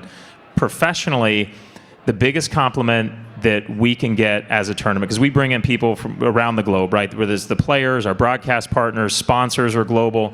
And when they come in and they see Connecticut and I see them walk away and go, oh my gosh, like this place is amazing. Like the people are amazing. The experience was amazing. This is why, that 5 reasons why this is better than some of these other big markets around us. And I think one of the biggest compliments I got was from a player, an international player, and he stopped me after the tournament. And he said, I need you to understand something. I don't know how Travelers does it, but somehow you have made this feel like a home game for every single one of us. And that was the biggest compliment, because they said, we just don't get this wherever we go. And we take that seriously, that we represent that brand to every global partner and player that comes to Connecticut. They walk away going, wow, like that was an incredible experience. And so that I'm really proud of that. Yeah, and I don't think people understand 2 things. Like, one is how hard you all work, but I know how hard Nathan works and the resources that Travelers puts into it. I mean, they are incredible. Now, I know we have to go, but we were 15 heavy going in. That's true. You know, and That's true. And I, you know, it's not like radio where I have a hard out at the top of the hour. So I do want to see if there's any questions out there. We do want to pause. I had other things to get to, but I think in the interest of time and everyone's experience, we need to move forward. But if there's any questions to anybody on the stage, please feel free. People don't want to hear from you, Jimmy. I got one over here. Just tell us your name and ask your question. Yeah, my name is Owen, and I had a question for Bruce specifically. You mentioned one, but what have you found to be the biggest challenge starting a sports team in Hartford specifically, and Connecticut, and what would you like to see more of from the state and its residents? That's a great question. I'll answer the second part from the state. I do think that we could, as a state, do more marketing and advertising and build ourselves up in a positive way. Instead of playing defense, I'd like to see us play some offense there. And whether it's the women's sports side, which I think we're number 1 in the country on the women's sports side, I really do, or the men's side, or both. So I really would like to see Connecticut kind of get behind us a little bit more and spend some money to do it. The first question, which is the harder one, which is what is the most difficult thing I think you asked to run a club here. Well, sports is really unique because there's almost 2 businesses that you're running, a commercial side and a sporting side. And I really think that you could get really good at the commercial side, but to interact with the sporting side, that was a challenge that I hadn't really seen before in my businesses. It was very self-driven. You knew what the goals are. They were very clear. They were very unique. I think in sports, balancing those 2 things, the sporting side and the commercial side, is very challenging. All right, Brian, we have a question over here. Stand up and tell us who you are. Hi, my name is Nate Smansky. I am curious about what you think we can do to grow less popular sports, rugby, for instance, right? Great sport, big internationally. There are 2 smaller teams in Connecticut, more club teams. You know, what are some challenges that you see and maybe that we can overcome to kind of grow them within the state and use the resources that we have? I almost feel like this is a question for Carol, like, you know, because that's what you need to do, right? Well, we were actually at the end line to acquire this new league, the Elite Rugby League, and they haven't announced who came in, but it got stolen from under us, which I was shocked at. But I think you have to use all your outlets, from podcasting to social media is massive, to local marketing, local television. Just start talking about it and get the word out, and work with the fans and having them have the experience of going maybe to their first rugby game. And I know once they get there, they're going to just fall in love with it. Anything else? We're going to take one more question, guys. All right, stand up, tell us your name. Hi, my name is Matthew Barry. Usually when people are talking about sports history in this state, there's always a certain hockey team that people always want to think about, and it's kind of led to this perception of us being a minor league state in a sense.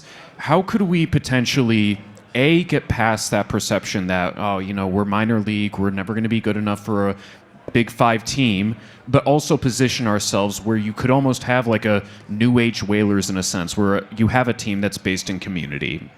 The irony is not lost on me that I'm wearing this jersey next to you. Understood. All right. Anybody? I mean, I'll answer from my perspective. If we look at Hartford Athletic, it's playing in the second tier of American soccer. We have an opportunity to go to the first tier, which was recently announced a month ago. So if Connecticut is serious and really wants to have a first tier, top 5 league team, it's here and it's ready to go. So I think it's really about, do we really want that? I think the whaler thing, our logo has a whale tail in it. I'm wearing the green and blue. Okay, my heart is there, but it's really there as a motivation for the future, right? And where can we go? Connecticut can handle that 100%. The DMA Totally in agree. Hartford is 1.1 million people. The Travelers does unbelievable at their tournament. I think it's the highest attended tournament, or second in the Close, yeah. country. Yep. It's second in the country. Second in the country. So we have the ability and the capacity to be a top tier state. We just got to go for it. I think Carol's point is the takeaway to finish with. Go. Buy a ticket. Agreed. The Whalers, to be honest, I grew up in Boston. Like, my dad would take me, when we lost our season tickets to the Bruins, he'd take me because we could stay at the Sheraton and go to the Whalers because you'd always get tickets. You could say what you want about the Whalers. Not enough people went. Now, they may not have saved it anyway, but they weren't drawing well. So like, if you want, you got to go. You got to support. You got to buy. You have to attend. There's a lot more on the table. Super grateful to you, Nick. I didn't know much about what you did. It's bowlseason.com, and they get everything, especially in this world where the bowls are different now because it's compartmentalized. What you guys do is great. And obviously, Bruce and with Nathan, we want to support you because these are huge things for Connecticut. And Carol, my daughter says I'm not a girl dad, but I want to be. So, What does that mean?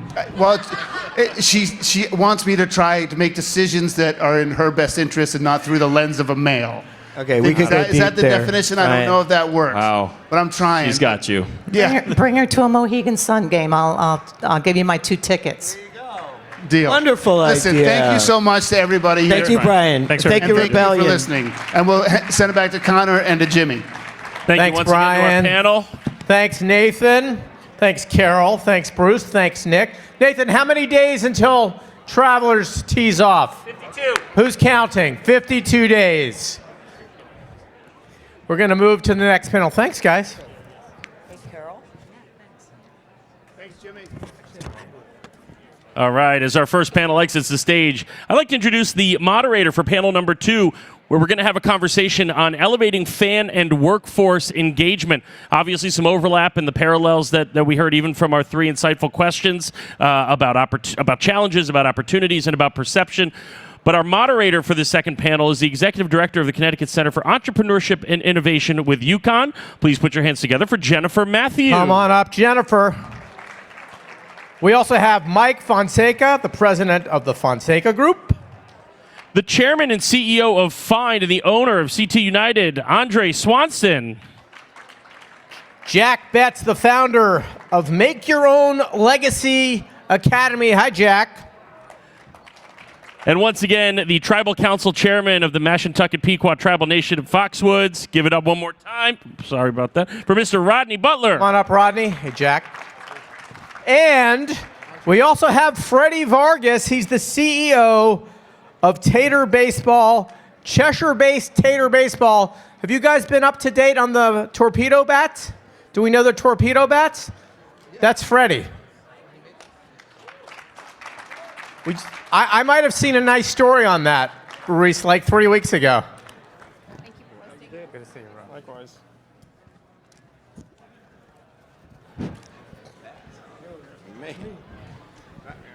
All right. I was waiting for some really great theme music to come on. Jimmy missed that for me. I'm not that guy.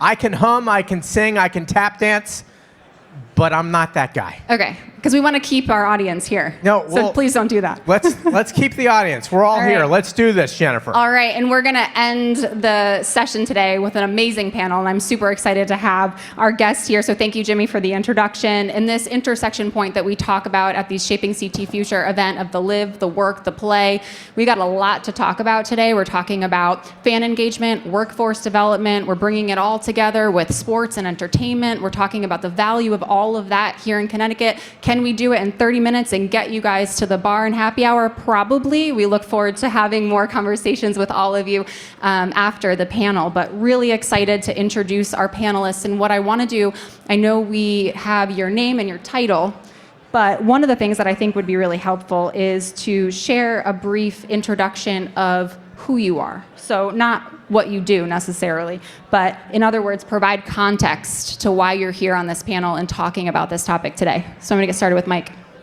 I have no idea why I'm here, but thanks for having us, Jen. My name is Mike Fonseca, and for the first part of my career, I was a sports agent. I worked for a company called IMG. I was a co-founder of an agency called CAA Sports, and I was at Excel for 7 years. I started a firm about 1.5 years ago that is a sports agency and private equity firm. So basically, still representing athletes, but at the same time looking at investing in businesses across a number of different verticals.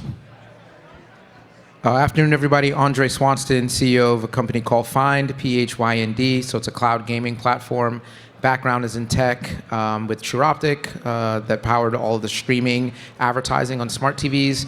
And then before that, I was at JP Morgan. Right now, I guess I'm here because I'm the co-owner of Connecticut United FC, which is new MLS pro expansion team that we're bringing to Bridgeport. All right, what's up, everyone? Jack Betts, former Division III student athlete at Amherst College. Actually grew up in Dallas, Texas, but I decided I wanted to make my way up to the Northeast and see what the rest of the country had to offer. During my time at Amherst, I graduated December of 2023. I became one of the first Division III student athletes to make a name for themselves in this brand new world of NIL. Well, I guess now we're a couple years into it now, but at the time it was still relatively new. Also the founder of the Make Your Own Legacy Academy, first of its kind NIL education solution, founded on the basis of helping smaller market and underserved student athletes fully realize their true NIL potential. I like how he started off. Hey, what's up, everyone? I like Jack already. He's a cool dude. Rodney Butler, again, great to see everyone, and I hope you're enjoying the facilities. I'm here because in order to host, I said I needed to be on a panel, so they just put me up here. So I'm in between you and the bar, and I apologize for that. But look, we have a lot of entertainment and sports relationships, and you know, I look at this from a perspective of the broader sports economy and the different avenues that we play in that, whether it's sports betting or sponsorships or partnerships that we've done over the years, and just a broader scope of entertainment and what we've done here at Foxwood. So there's a great connection. And lastly, Freddie Vargas, CEO of Tater Baseball. We are a premier sporting goods brand for baseball products. 7th most used bat in Major League Baseball right now, and the #1 used bat in MLB The Show, which is especially for competitive play.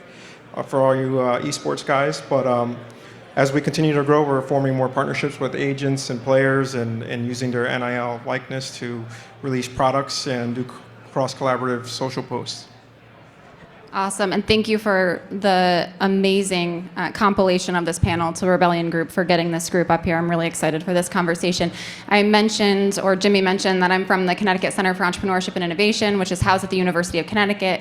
We've obviously won a few championships in a few different sports, so you kind of heard of us. But my passion really is in supporting entrepreneurs, supporting innovation. I've done a lot of work in helping new technologies go to market, and a lot of them have been in sports and games, entertainment, and other spaces. So again, really looking forward to this conversation. Let's talk, speaking of the university landscape, let's talk about how Connecticut universities are navigating the landscape of NIL. So Jack, I'm going to tee it up to you first, just because obviously this is a space you're into. Any of the panelists, feel free to join in. But how do you think NIL has impacted collegiate athletics and athletes specifically, good or bad? Well, I think like everything in collegiate athletics right now, there are some benefits and drawbacks to it. I remember in the very early stages, kind of from my perspective, I was excited because this was an opportunity for me just to kind of share my story and, I don't know, show what the country, show the rest of the country what a Division III student athlete like myself from Amherst College has to offer. I remember the conversations I had with some of my teammates. They're like, I mean, we're D3 Middle Western Mass. Like, we're not going to be getting anything. I had the same conversation with my head coach, and I proved them all wrong. I garnered a portfolio of over 40 plus NIL partnerships on my own. I like to say we kind of do NIL the right way at the smaller market level, just because I was my own advocate. We don't have a collective at Amherst. I don't have an agent. I do have 2 lawyers who are parents, so I have nice built-in legal counsel, of course.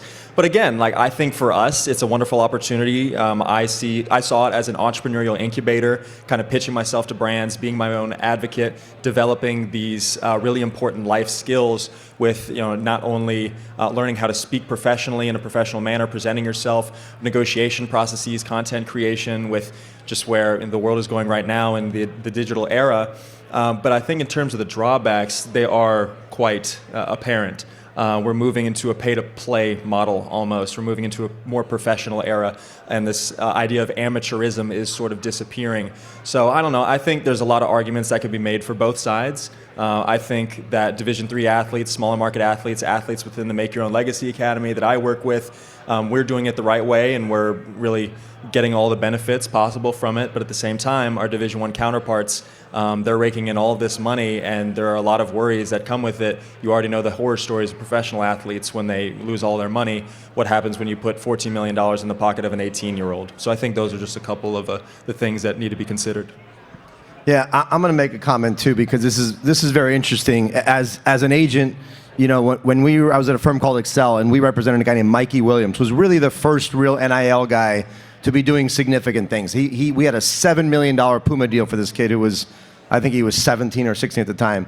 But the common misconception, right, is that there was going to be this flood of cash for these college players across all kinds of sports. And, at our peak at CA, for example, we represented, 1,200 athletes across all sports. So I had a pretty good lens into the marketplace for brands and athletes.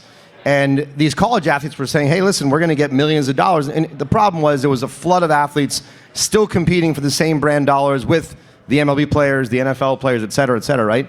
What's happening now and since then, and early on it was saying you have the opportunity and the right to go do an endorsement deal. What was happening is you'd have a distributor in Atlanta who owned a Coke distributorship who would go do a endorsement deal with a guy for $1.5 million.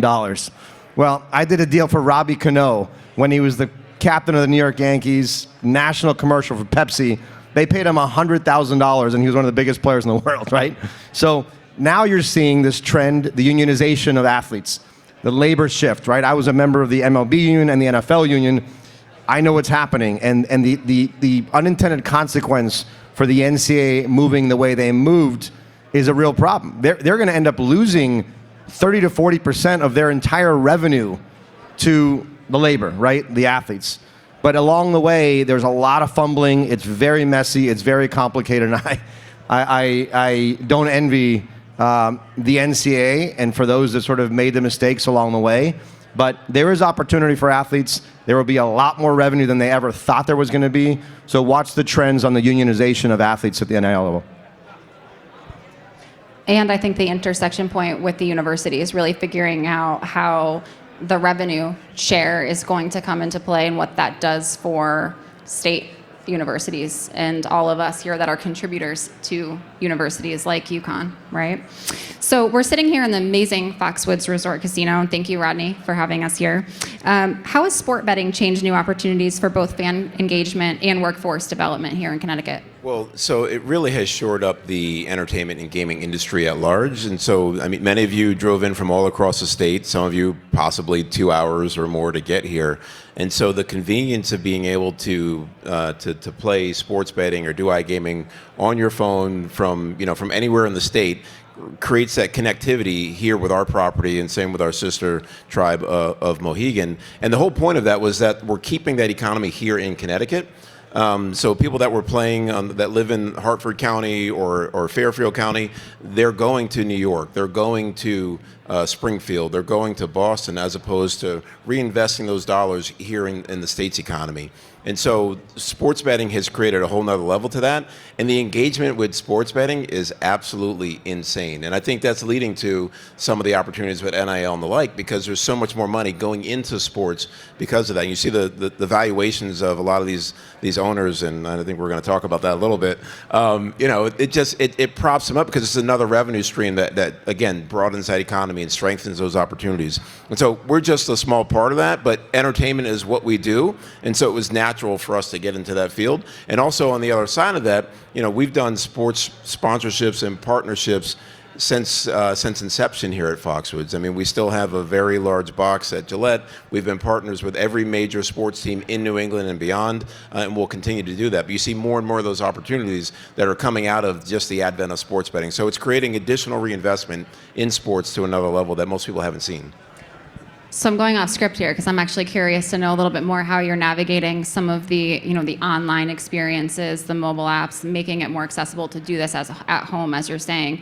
Are you changing the way that you're driving people to Foxwoods to do that, like the full experience? Yeah, no, we're adding another layer, right? So the whole point is to make sure that it's a single experience. And so once you leave the boundaries of Mashantucket, you still feel like you're engaged with the property. And so that's extended on the mobile device. And whether that's sports betting, iGaming, or even social betting, we have that as well. And we make sure that, if you're betting on the Yankees to beat the Red Sox and you win, you could get an extra night at Foxwoods. So it brings people back to the property. Meal offers, giveaways, shows, and the like. It's all part of that same marketing package. Yeah, I think that's smart. It's a really smart way to make a local experience truly local and then expand it beyond. So that's awesome. So there's a lot of startups in Connecticut that I'm not sure many people know that are in the sports industry. We talked obviously a bit about the history of sports in Connecticut over the time here, but startups like Victory and Tater Bats are making waves in sports innovation. What makes Connecticut fertile ground for such ventures? And what challenges do you think entrepreneurs are facing in this space? And how can any public or private collaborations and opportunities really support that space? And I'm going to kick it over to you to start since you're with us. Yeah, I think we are very fortunate to be a engineer-heavy state between all the universities that specialize in STEM classes, that it's allowed folks to innovate the normal goods. So even for us, when we started doing 3D modeling and allowing players to craft their own bat, that's something that most players did not know they can do. And we're doing it on field. They didn't have to go somewhere. And we can predict how hard the ball is going to come off the bat and kind of tying it back. I think Victory is doing something to the same effect, as well as a couple other a couple other companies in Connecticut that are really pushing the boundary, because I think being from Northeast and only being able to play a sport for a certain amount of time, we don't get a lot of the credit besides having UConn be the basketball center of the world. But there are a lot of professional baseball players, soccer players, football players that come from the state. And I think there's a lot of passion in sports in Connecticut, and when someone that cannot make it to the top of the food chain in terms of professional sports, they find another way to be a part of it, whether it's creating a product or an agent and things of that nature. Yeah, I love the tie-in with manufacturing. That's awesome. Yeah, I'll touch on that too. I think what's important about Connecticut is that the talent is critical, but it's not just engineering, right? When you talk about a startup going to market, there's a lot of the biggest marketing talent in the country is in Connecticut. Some of the biggest marketing firms are in Connecticut. Connecticut is kind of the sports media capital of America, right? Between ESPN, NBC Sports, Yes Network is actually in Stamford, right? Not in the Bronx, right? So there's, you have the casinos that are attracting world-class talent there, and there's just kind of correlation between sports and just broader entertainment. Also, when you talk about the public-private partnership with funds like Connecticut Innovation Funds that actually led my seed round in my first tech startup, so access to capital. I think one of the things that's really interesting about this, and I think kind of thematic for a lot of the opportunity for Connecticut, is keeping those funds and that talent in the state of Connecticut. I think for too long, Connecticut has kind of been the place where people come to get money and get talent, and it leaves, and a lot of it goes to New York and Boston. And so the point that you made about keeping that money, right, by instead of people going and doing online gambling to something in New Jersey or Vegas or something like that, the fact that they can be able to do sports betting here, and it's impacting Connecticut, or get the engineers here, so they're not going to Louisville, right, to make a bat. They're making it here. And so I think just thematically, for me, that was even one of the big motivations for trying to bring a soccer team here. Like, I was going to invest in a group that was trying to buy Sunderland a few years ago, and then I almost bought Memphis 901 FC, a USL team in Memphis. And then I just said to myself, why am I doing this? Why am I spending money halfway across the world or halfway across the country when we can do it like right here? Can you tell us a little bit more about the sports team that you're? Yeah, no. So look, one of the things that I think people don't appreciate is Connecticut is the most densely populated market in America without any of the top 5 major sporting leagues. We have no NFL, no NBA, no NHL, no MLB, no MLS, right? We have the highest ratio of Fortune 500 companies in the country for any market without any of the major sporting teams. We're the highest soccer viewing market in America without any of the top 5 major sporting leagues. And so it's just math. It's just like common sense. It's a massive opportunity, both for men's and women's, right? If you look at the 3 top brands in all of women's sports in America, you have the U.S. women's gymnastics team, you have the U.S. women's soccer team, and UConn women's basketball. Those are the 3 biggest brands in all of women's sports, right? Connecticut for 30 years now has been one of the biggest supporters of women's sports. So it just makes sense. You have the Connecticut Sun, right? Like, we need an NWSL team in Connecticut. We need an MLS team in Connecticut. And so another reason why we really thought that we did it is when you look at that I-95 corridor, when you talk about things like naming rights and sponsorship rights, you're talking about that Bridgeport area being there's more traffic that passes our stadium site in Bridgeport than crosses the Brooklyn Bridge every day, right? So I'm not like some genius or anything like that. It was just Captain Obvious. You kind of are. When you expose yourself, when you get exposed to like all the facts, it almost seems absurd. We also have a ton of pro sports owners that live right here in Connecticut. And half of them are traveling across the country, across the world to go see their team twice a year. You know, I'd rather travel 20 minutes, right? So I'm going to say this. People forget that Bridgeport was the fastest growing city in this country in the late 30s, right? Because of the bones, because of the infrastructure, because of the proximity. Nothing has changed, right? And I think what you're doing is incredible. Thank you. And that's kind of the point, Mike. We had a quick chat on the phone yesterday and just talking about really everything that we're both doing. And one of the things that I thought was really interesting is the talent. And it goes back to kind of the conversations that we're saying that we're a small state, but there's always someone just one phone call away. And our connection, our community, our network is small, and that's what I love so much about the state. So we're helping entrepreneurs, we're helping different sports teams come in, different facilities that are being created, this collaborative environment where people just want to get on board with things that are really cool and make sense.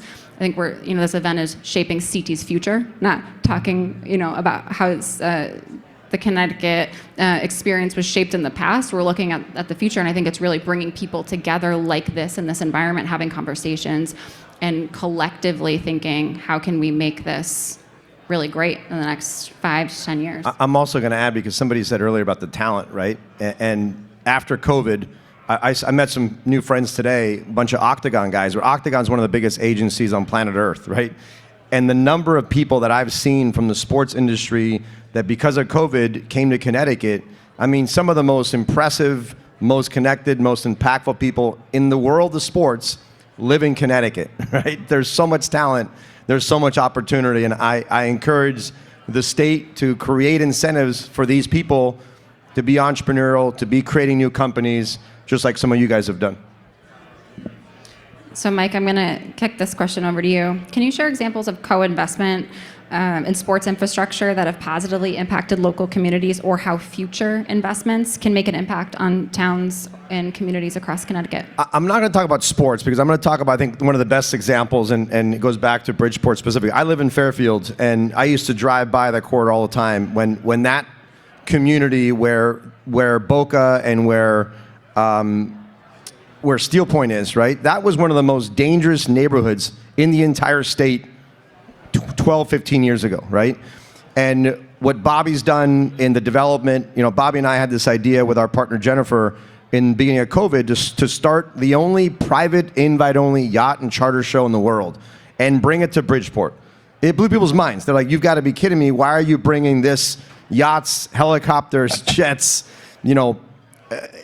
this sort of luxury lifestyle event to Bridgeport of all the places, right? But to your point, it's the proximity, it's where it is, it's the facility he's built, and what Howard's done with the amphitheater is next level. He's getting some of the biggest music acts. That's Live Nation's #1 privately owned amphitheater in the entire system of Live Nation. That's in Bridgeport. The proximity, the world-class facilities. Everyone loves that experience, and I think that's a great example of those two groups, plus what you're doing, is literally changing the face of Bridgeport that's been in a rough spot since, I don't know, the 1960s, 1970s.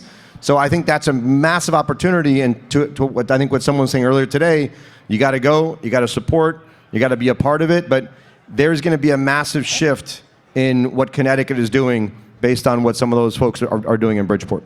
Well, and just adding to that, right? I mean, people underestimate the size of the sports and entertainment economy in Connecticut, right? I mean, just here at Foxwoods alone, we generate $1 billion of economic impact. $1 billion, just us. And so you multiply that with Mohegan and UConn and all the other venues that are out there, and it's a major contributor to the state. And so getting the state to understand that a little bit of investment in that infrastructure in Bridgeport and other locations will go an incredible long way and pay for itself 10 times over. Because, I mean, again, the sports are so powerful, and people literally fall, I mean, you guys are in it, you live it every day. People are falling over themselves to be a part of it and to invest in it. And if we set up the right infrastructure and the right, investment modules in Connecticut, it'll explode here. I think one thing to add to your point that is why Foxwoods and Mohegan Sun are so important is because you're also bringing money into the state from out of the state, right? You're bringing tourism, you're bringing people that are coming here. I think one of the things that cities like Hartford, New Haven, Bridgeport for sure, even like a Stamford, Danbury, Waterbury, a lot of that revenue is in the state. We're not doing things to support those cities with helping to attract more people from out of state, and that's something that sports can kind of uniquely do. And so, and entertainment in ways that it's really hard for anything else to kind of drive that type of interest coming into the state. And we talked about the intersection of the live, work, play, and we want to drive people to live here, to stay here, to grow, especially, our younger generation. They're graduating from college. They want to be in a place that's cool, that there's things happening, that's accessible to them. We are hosting our podcast down the hallway, and we're just having conversations with really great guests about the accessibility of sports and entertainment in Connecticut. Like, you can drive up to somewhere, find parking, and go to these really cool events with people, and it's so much easier than really anywhere else. And it's just a great thing to continue to remind ourselves of what we have available here. So in a couple of minutes, I would love to turn it over to the audience for a couple of questions before we wrap, and I'm going to ask the panel, each of you, and you can go in any order that you want, just to really kind of leave us with a thought, an opportunity, something that we can consider in this space, something you wish you could change, something you think we're on the right trajectory forward to making improvements in this space.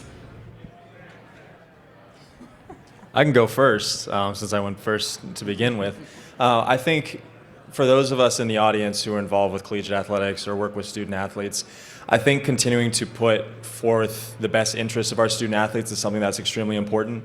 Protecting our student athletes, making sure that they're well involved, understanding financial literacy and matters of that nature. Because with a lot of the athletes I work with, some of them do come from backgrounds where that's not the type of conversations that they have. So ensuring that the future of sports business kind of does rest on the shoulders of the current student athletes, and as they move into the professional realms, we want to make sure that we're protecting them and putting them in the best possible situation. So for those of us in the audience who are involved with collegiate athletics in any capacity, I just ask that you continue to work in the best interest of our student athletes. And as the new NCAA settlement comes out and revenue sharing starts to happen, that's an entire Pandora's box that we could spend a whole other panel talking about. Just continuing to make sure we protect our student athletes, and yeah, that's all I'll say. Just in line with student athletes, I think using UConn, and proud alum of UConn, and so as several of us are here, using that as the model, right, and knowing that if you invest in a high-quality sports program, the people will come, right? And there's capacity in Connecticut to support that. And so to look at the failures of the past of, where XL Center may be or Rensselaer Field may have not hit the expectations that we had expected, it's because we didn't do the right investments and didn't do the proper planning. And again, the talent is here, the fan base is here. We just have to we have the most brilliant minds in the country living in Connecticut. Let's just use that talent, innovation, and focus on developing those opportunities. And again, the fans will come and the teams will be supported. So I went to an event last night and I had an opportunity to hear Gino speak, and he's phenomenal talking about leadership. And just something you said really, really hit me is that the investment, it's not drop and go.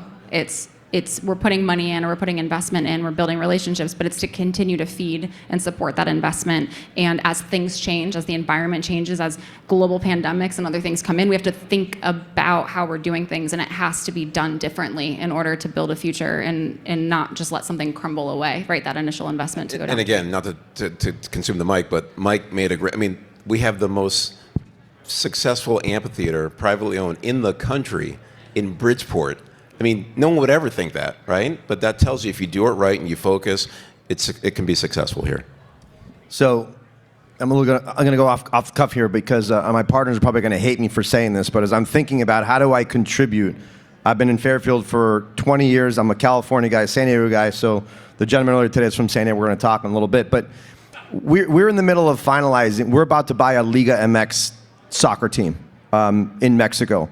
And I was thinking about, here I am feeling guilty because my partner here is buying a team and building it here in Bridgeport. I'm like, shoot, we're basically taking the money to Mexico. So now we're going to be sister clubs, exactly. So what we're going to do is we're closing the team in about 4 weeks, and I will promise that at least once a year for the next 10 years, we'll bring that team to do a friendly in Bridgeport. Videotape. Yeah, that's my commitment to the state of Connecticut. That's great. That is good. So, go ahead. Go. So I would say the one takeaway is the state's just got to believe in itself, right? I'm born and raised in the Bronx, but I went to Hotchkiss in 1996, so I've been here essentially 30 years in the state of Connecticut. And what I find the difference is that Connecticut just doesn't believe in itself sometimes, even though we have, in many respects, more reasons to do so than a lot of these other states that seem to for some weird reason, right? And so I think that means we can't be penny wise and pound foolish. We have to make actual real investments, right? So the UConn Center for Economic Analysis said an MLS team in Bridgeport would create $4 billion of economic impact, right? We already have hundreds of millions of dollars committed going into the project. So what would we even be talking about in terms of not supporting that with additional resources for infrastructure and for other things to make it happen? We already have ESPN, like I said, and NBC Sports and CBS Galazo and all these people. We have two of the biggest, most successful casinos in the country. We have a lot of the infrastructure. We have the talent. And so I think we've just, as a state, have to say to ourselves, yeah, why not us? Let's do it. It's so funny that you say that, because I really think that we really take ourselves for granted. And I listened to Dan O'Keefe, our commissioner at DECD. He goes around and he's been doing a lot of really great talks about the impact of Connecticut and the growth we've seen over the last 4 years since the pandemic. And one of the things he said is we remember the negative statistics about the state much more than we remember all those things that you're saying. And the accolades are long. That list is long. We're first, second, third in a lot of different categories, but for some reason we remember where we're 50th a lot of the time, right? Yeah, and while you guys were all going on, and to give you some thoughts on what I've been experiencing, we started top of market. We went straight to the MLB players. But one thing that I've been passionate about this year specifically is youth sports, because without youth sports, that's our future generation of ball players and fans. So that's one component I think that is very important for us as a community, is to leave sports like baseball, which is becoming a very expensive game, accessible to your inner city communities like Waterbury and Bridgeport, which is something that we started doing this year to try to continue to fuel the student athletes to play competitive baseball at Division II, Division III, Division I, and potentially make it to the next level. But those are our next generation of fans, and without those youth players, if they're too fixated on other things like social media or other distractions, we may not have that fuel that we have in Connecticut. Awesome. Jimmy, do we have time for one or two questions? Yeah, let's do it. Let's take a couple of questions. Let's see, Connor? I have a gentleman right here who had his head in his hands at one point, so I'm excited to hear what this question is. Go ahead. How's it going? My name's Anthony Reed. I'm from Hartford, Connecticut. And it's funny that you all, talk about the great things that you're doing. I personally want to bring an NBA team to Hartford. Bring it on. But just like you, like it was stated, we have to believe in ourselves, correct? So how do we kind of create that? Because, when I have, through my development of, my plan of what I would like to introduce to possible, investors and sponsors, you hear you're in between New York, two historical franchises between the Knicks and the Celtics, and now what was the New Jersey Nets now is the Brooklyn Nets. It's like, so how do you overcome that in a way? Because for me, as a salesman, anything that's negative is always something that I can overcome. That's just my mindset. But how do you kind of instill that within the actual community abroad? So I'll comment on that. I'm on the record saying that when Connecticut looks at the opportunity for the top 5, that the NFL is impossible and the MLB is impossible. I just don't think it's ever going to happen, or at least not in this generation, in the foreseeable future in the Connecticut. I just don't think it's viable. I personally think the NBA would be very challenging to bring as well to Hartford or any market in Connecticut, exactly for the 2 reasons, because the Celtics and the Knicks are 2 of the kind of biggest, most loyal fan bases and have deep penetration into Connecticut fan bases. But Oklahoma City Thunder exist and other markets that are nothing compared to Connecticut. So, so even me saying that that's impossible is more like it's improbable, and it's kind of improbable that anything that I've done has happened in life. So I don't, I'm just saying that as a reality check, but that shouldn't deter you in terms of making it happen. A lot of people think the NHL is viable, but I can tell you, relative to like all the NHL owners that I've talked to, they can rattle off like 10 other markets that they are more interested in coming to than Connecticut, even though we had the Whalers. One of the reasons why I looked at soccer in particular was because, okay, my last company, my tech startup, managed all the data and analytics for advertising. So this is kind of what we did. We saw that there was very low brand affinity to NYCFC, New York Red Bulls, or New England Revolution to the majority of Connecticut fans. They really didn't care. There was almost just as many LA Galaxy fans in Connecticut as there were for any of the New York or Boston teams. And so we said that we can break through the noise. And I think if I were you, what I would look at and see is there enough of a fan base in Connecticut that isn't diehard Celtics or New York to then prove your point? And I think if there is, then it's viable. If there isn't, then I don't see the league approving it if they don't think it's creative. So we have another question over here, but I have to jump in and say I would love to see the NHL come back to Connecticut, into the greater Hartford area. And I look at what happens with the Yard Goats. I know that it's not 18,000 seats or 17,000 seats. You'd have to build a new venue. What happens to, downtown Hartford? Would they feel left out if it wasn't there? But I was a reporter in Columbus. They sold out every game. I was in Utah 2 weeks ago. That place was full. We have the backbone here, I think. We have the fans. And I think the time perhaps would come. Obviously, you have to have somebody who's got the pockets to be able to bring them. And you'd have to build quite a substantial brand new venue. But these guys get 6,800 every night. You see, we'll get what will we get? 200,000 for the Travelers. I get that's in a vacuum, but it's become one of the most. The Whalers would sell out in Hartford. I don't think anybody questions that if the Whalers came back.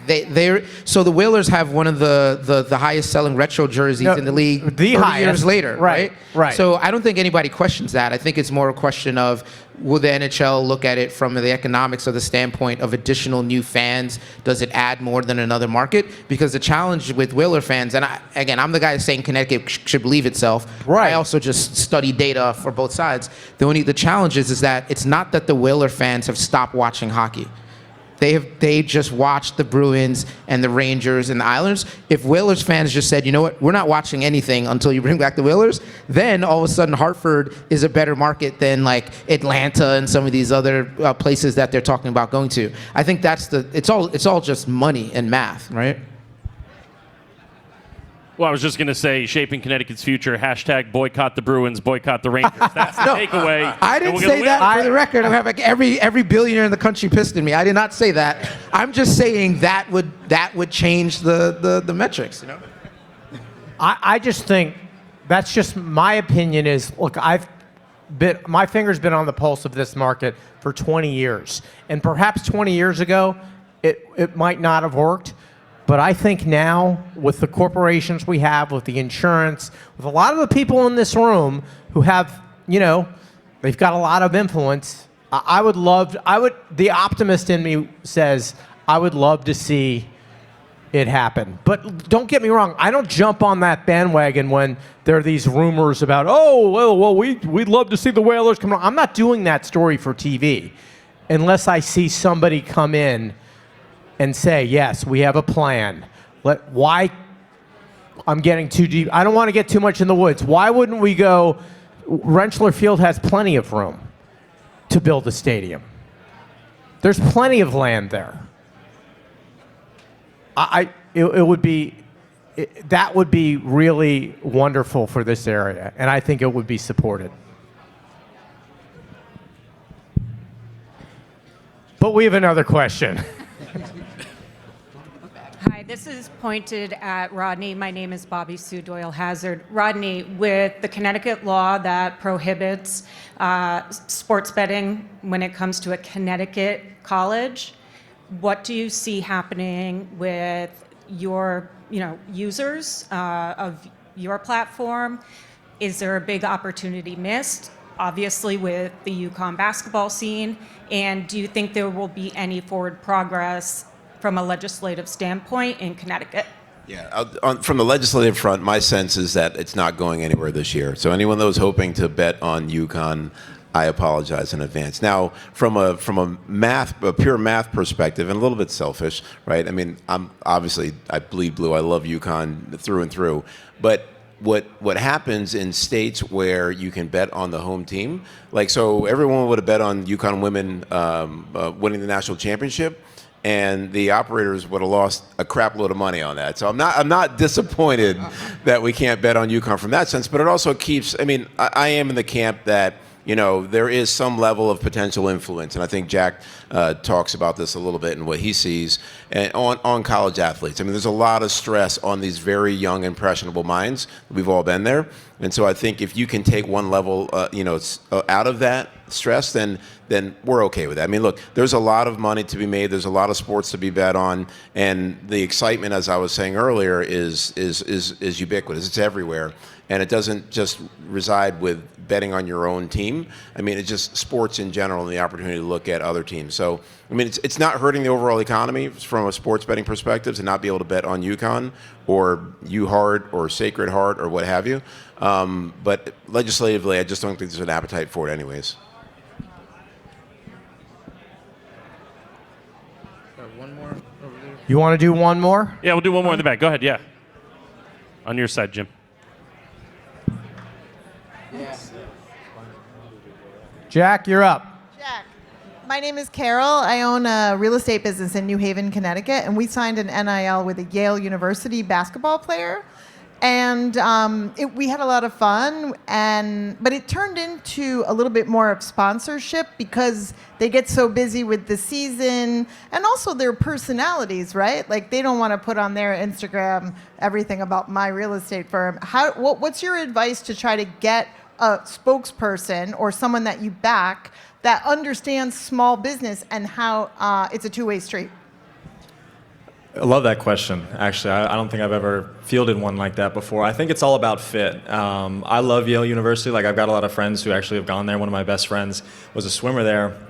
But at the same time, like you mentioned, all of their academic commitments, all of their social commitments, and of course, you throw onto that their athletic commitments, it's difficult to find time in order to work with these athletes. And most times, your Yale athletes are going to have a larger following than maybe a Wesleyan or a Trinity, but I wouldn't completely discount the idea of maybe working with some of these smaller market athletes. I think the overlap of this small business idea, that's kind of a similar mindset that I came from, quite honestly. I wanted to work with more with kind of maybe startups or smaller businesses, just because I think a lot of overlap occurs, just because they're trying to get started. Maybe I'm trying to use my platform to continue to bring attention to them, as opposed to just going out to a Nike or an Under Armour or some of these larger businesses and just being like, hey, I'm a smaller market athlete, can I even work with you? But again, I think it comes down to fit. I think it comes down to finding the right athlete who you believe, and there's a whole evaluation key that I use with a lot of my athletes to making sure it's not only the right brand for them, but it's a two-way street. Again, make sure the brand for them is the right athlete.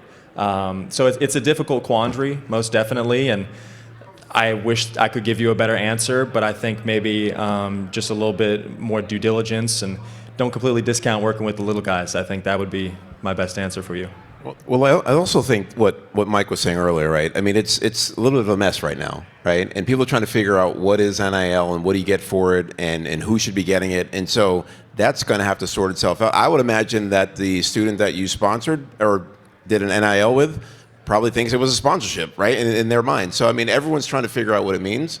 And until we get some, get some sand under our feet and get a little more steady, I think you're going to have a lot of instances like what you're experiencing, and probably some of the student athletes feel the same way. I'm going to say one thing too, which I shouldn't, as a guy who represents these athletes, but the reality is, an agent or an athlete can say the right things, right? And you're going to hear it all the time, and I've done it. I've been guilty of it myself. But when you can sit down with that athlete and really understand and connect, you're going to know very quickly if this athlete means business and cares about your business and wants to lean in and be a partner, or they want to get a check. And I've represented some of the biggest athletes on planet Earth, and I hate to say it, but I'm like, I knew it was going to be a disaster because this guy just wanted a check, and the brand was just in love with this athlete. I'm like, this guy's not going to deliver. I'm giving you a heads up right now. You can write a huge check. But to your point, some of my best clients that I brought with me are the ones that you don't recognize, you don't know, but they're the ones that are going to work the hardest. They're going to make the biggest impact on your business because they're going to roll their sleeves up. They're going to go meet with customers. They're going to create the right content. So sometimes you give up some of the prestige or some of the sort of brand association with the bigger athletes, but there'll be a greater positive impact on your business if you can go down to the grassroots and find the right personal fit that's going to be an extension of your brand, an extension of you as the founder. So I work with a lot of entrepreneurs that are looking to work with different players, right? So to be able to leverage that. And one of the things that I always say to the entrepreneur side is, does this align with your brand? Is this somebody that represents authentically what it is you're selling and what you're doing? Because there's a difference, I think, between selling something because you have a sponsorship or doing it because that person genuinely loves your product or service. And that's maybe where I'd find an alignment there is, did you find a connection or build a relationship because they genuinely care about what it is you're offering? And I think that becomes a little bit better of a return on that investment. Excellent. Hey, give it up for the panel, guys. Thank you so much. Thank you to Jennifer, to Mike, Andre, Jack, Chairman Rodney Butler, and Freddie Vargas. Thank you guys so much. Sam, why don't you come up? We're going to talk a little bit about wrapping up tonight and what is on the horizon for the next Shaping CT.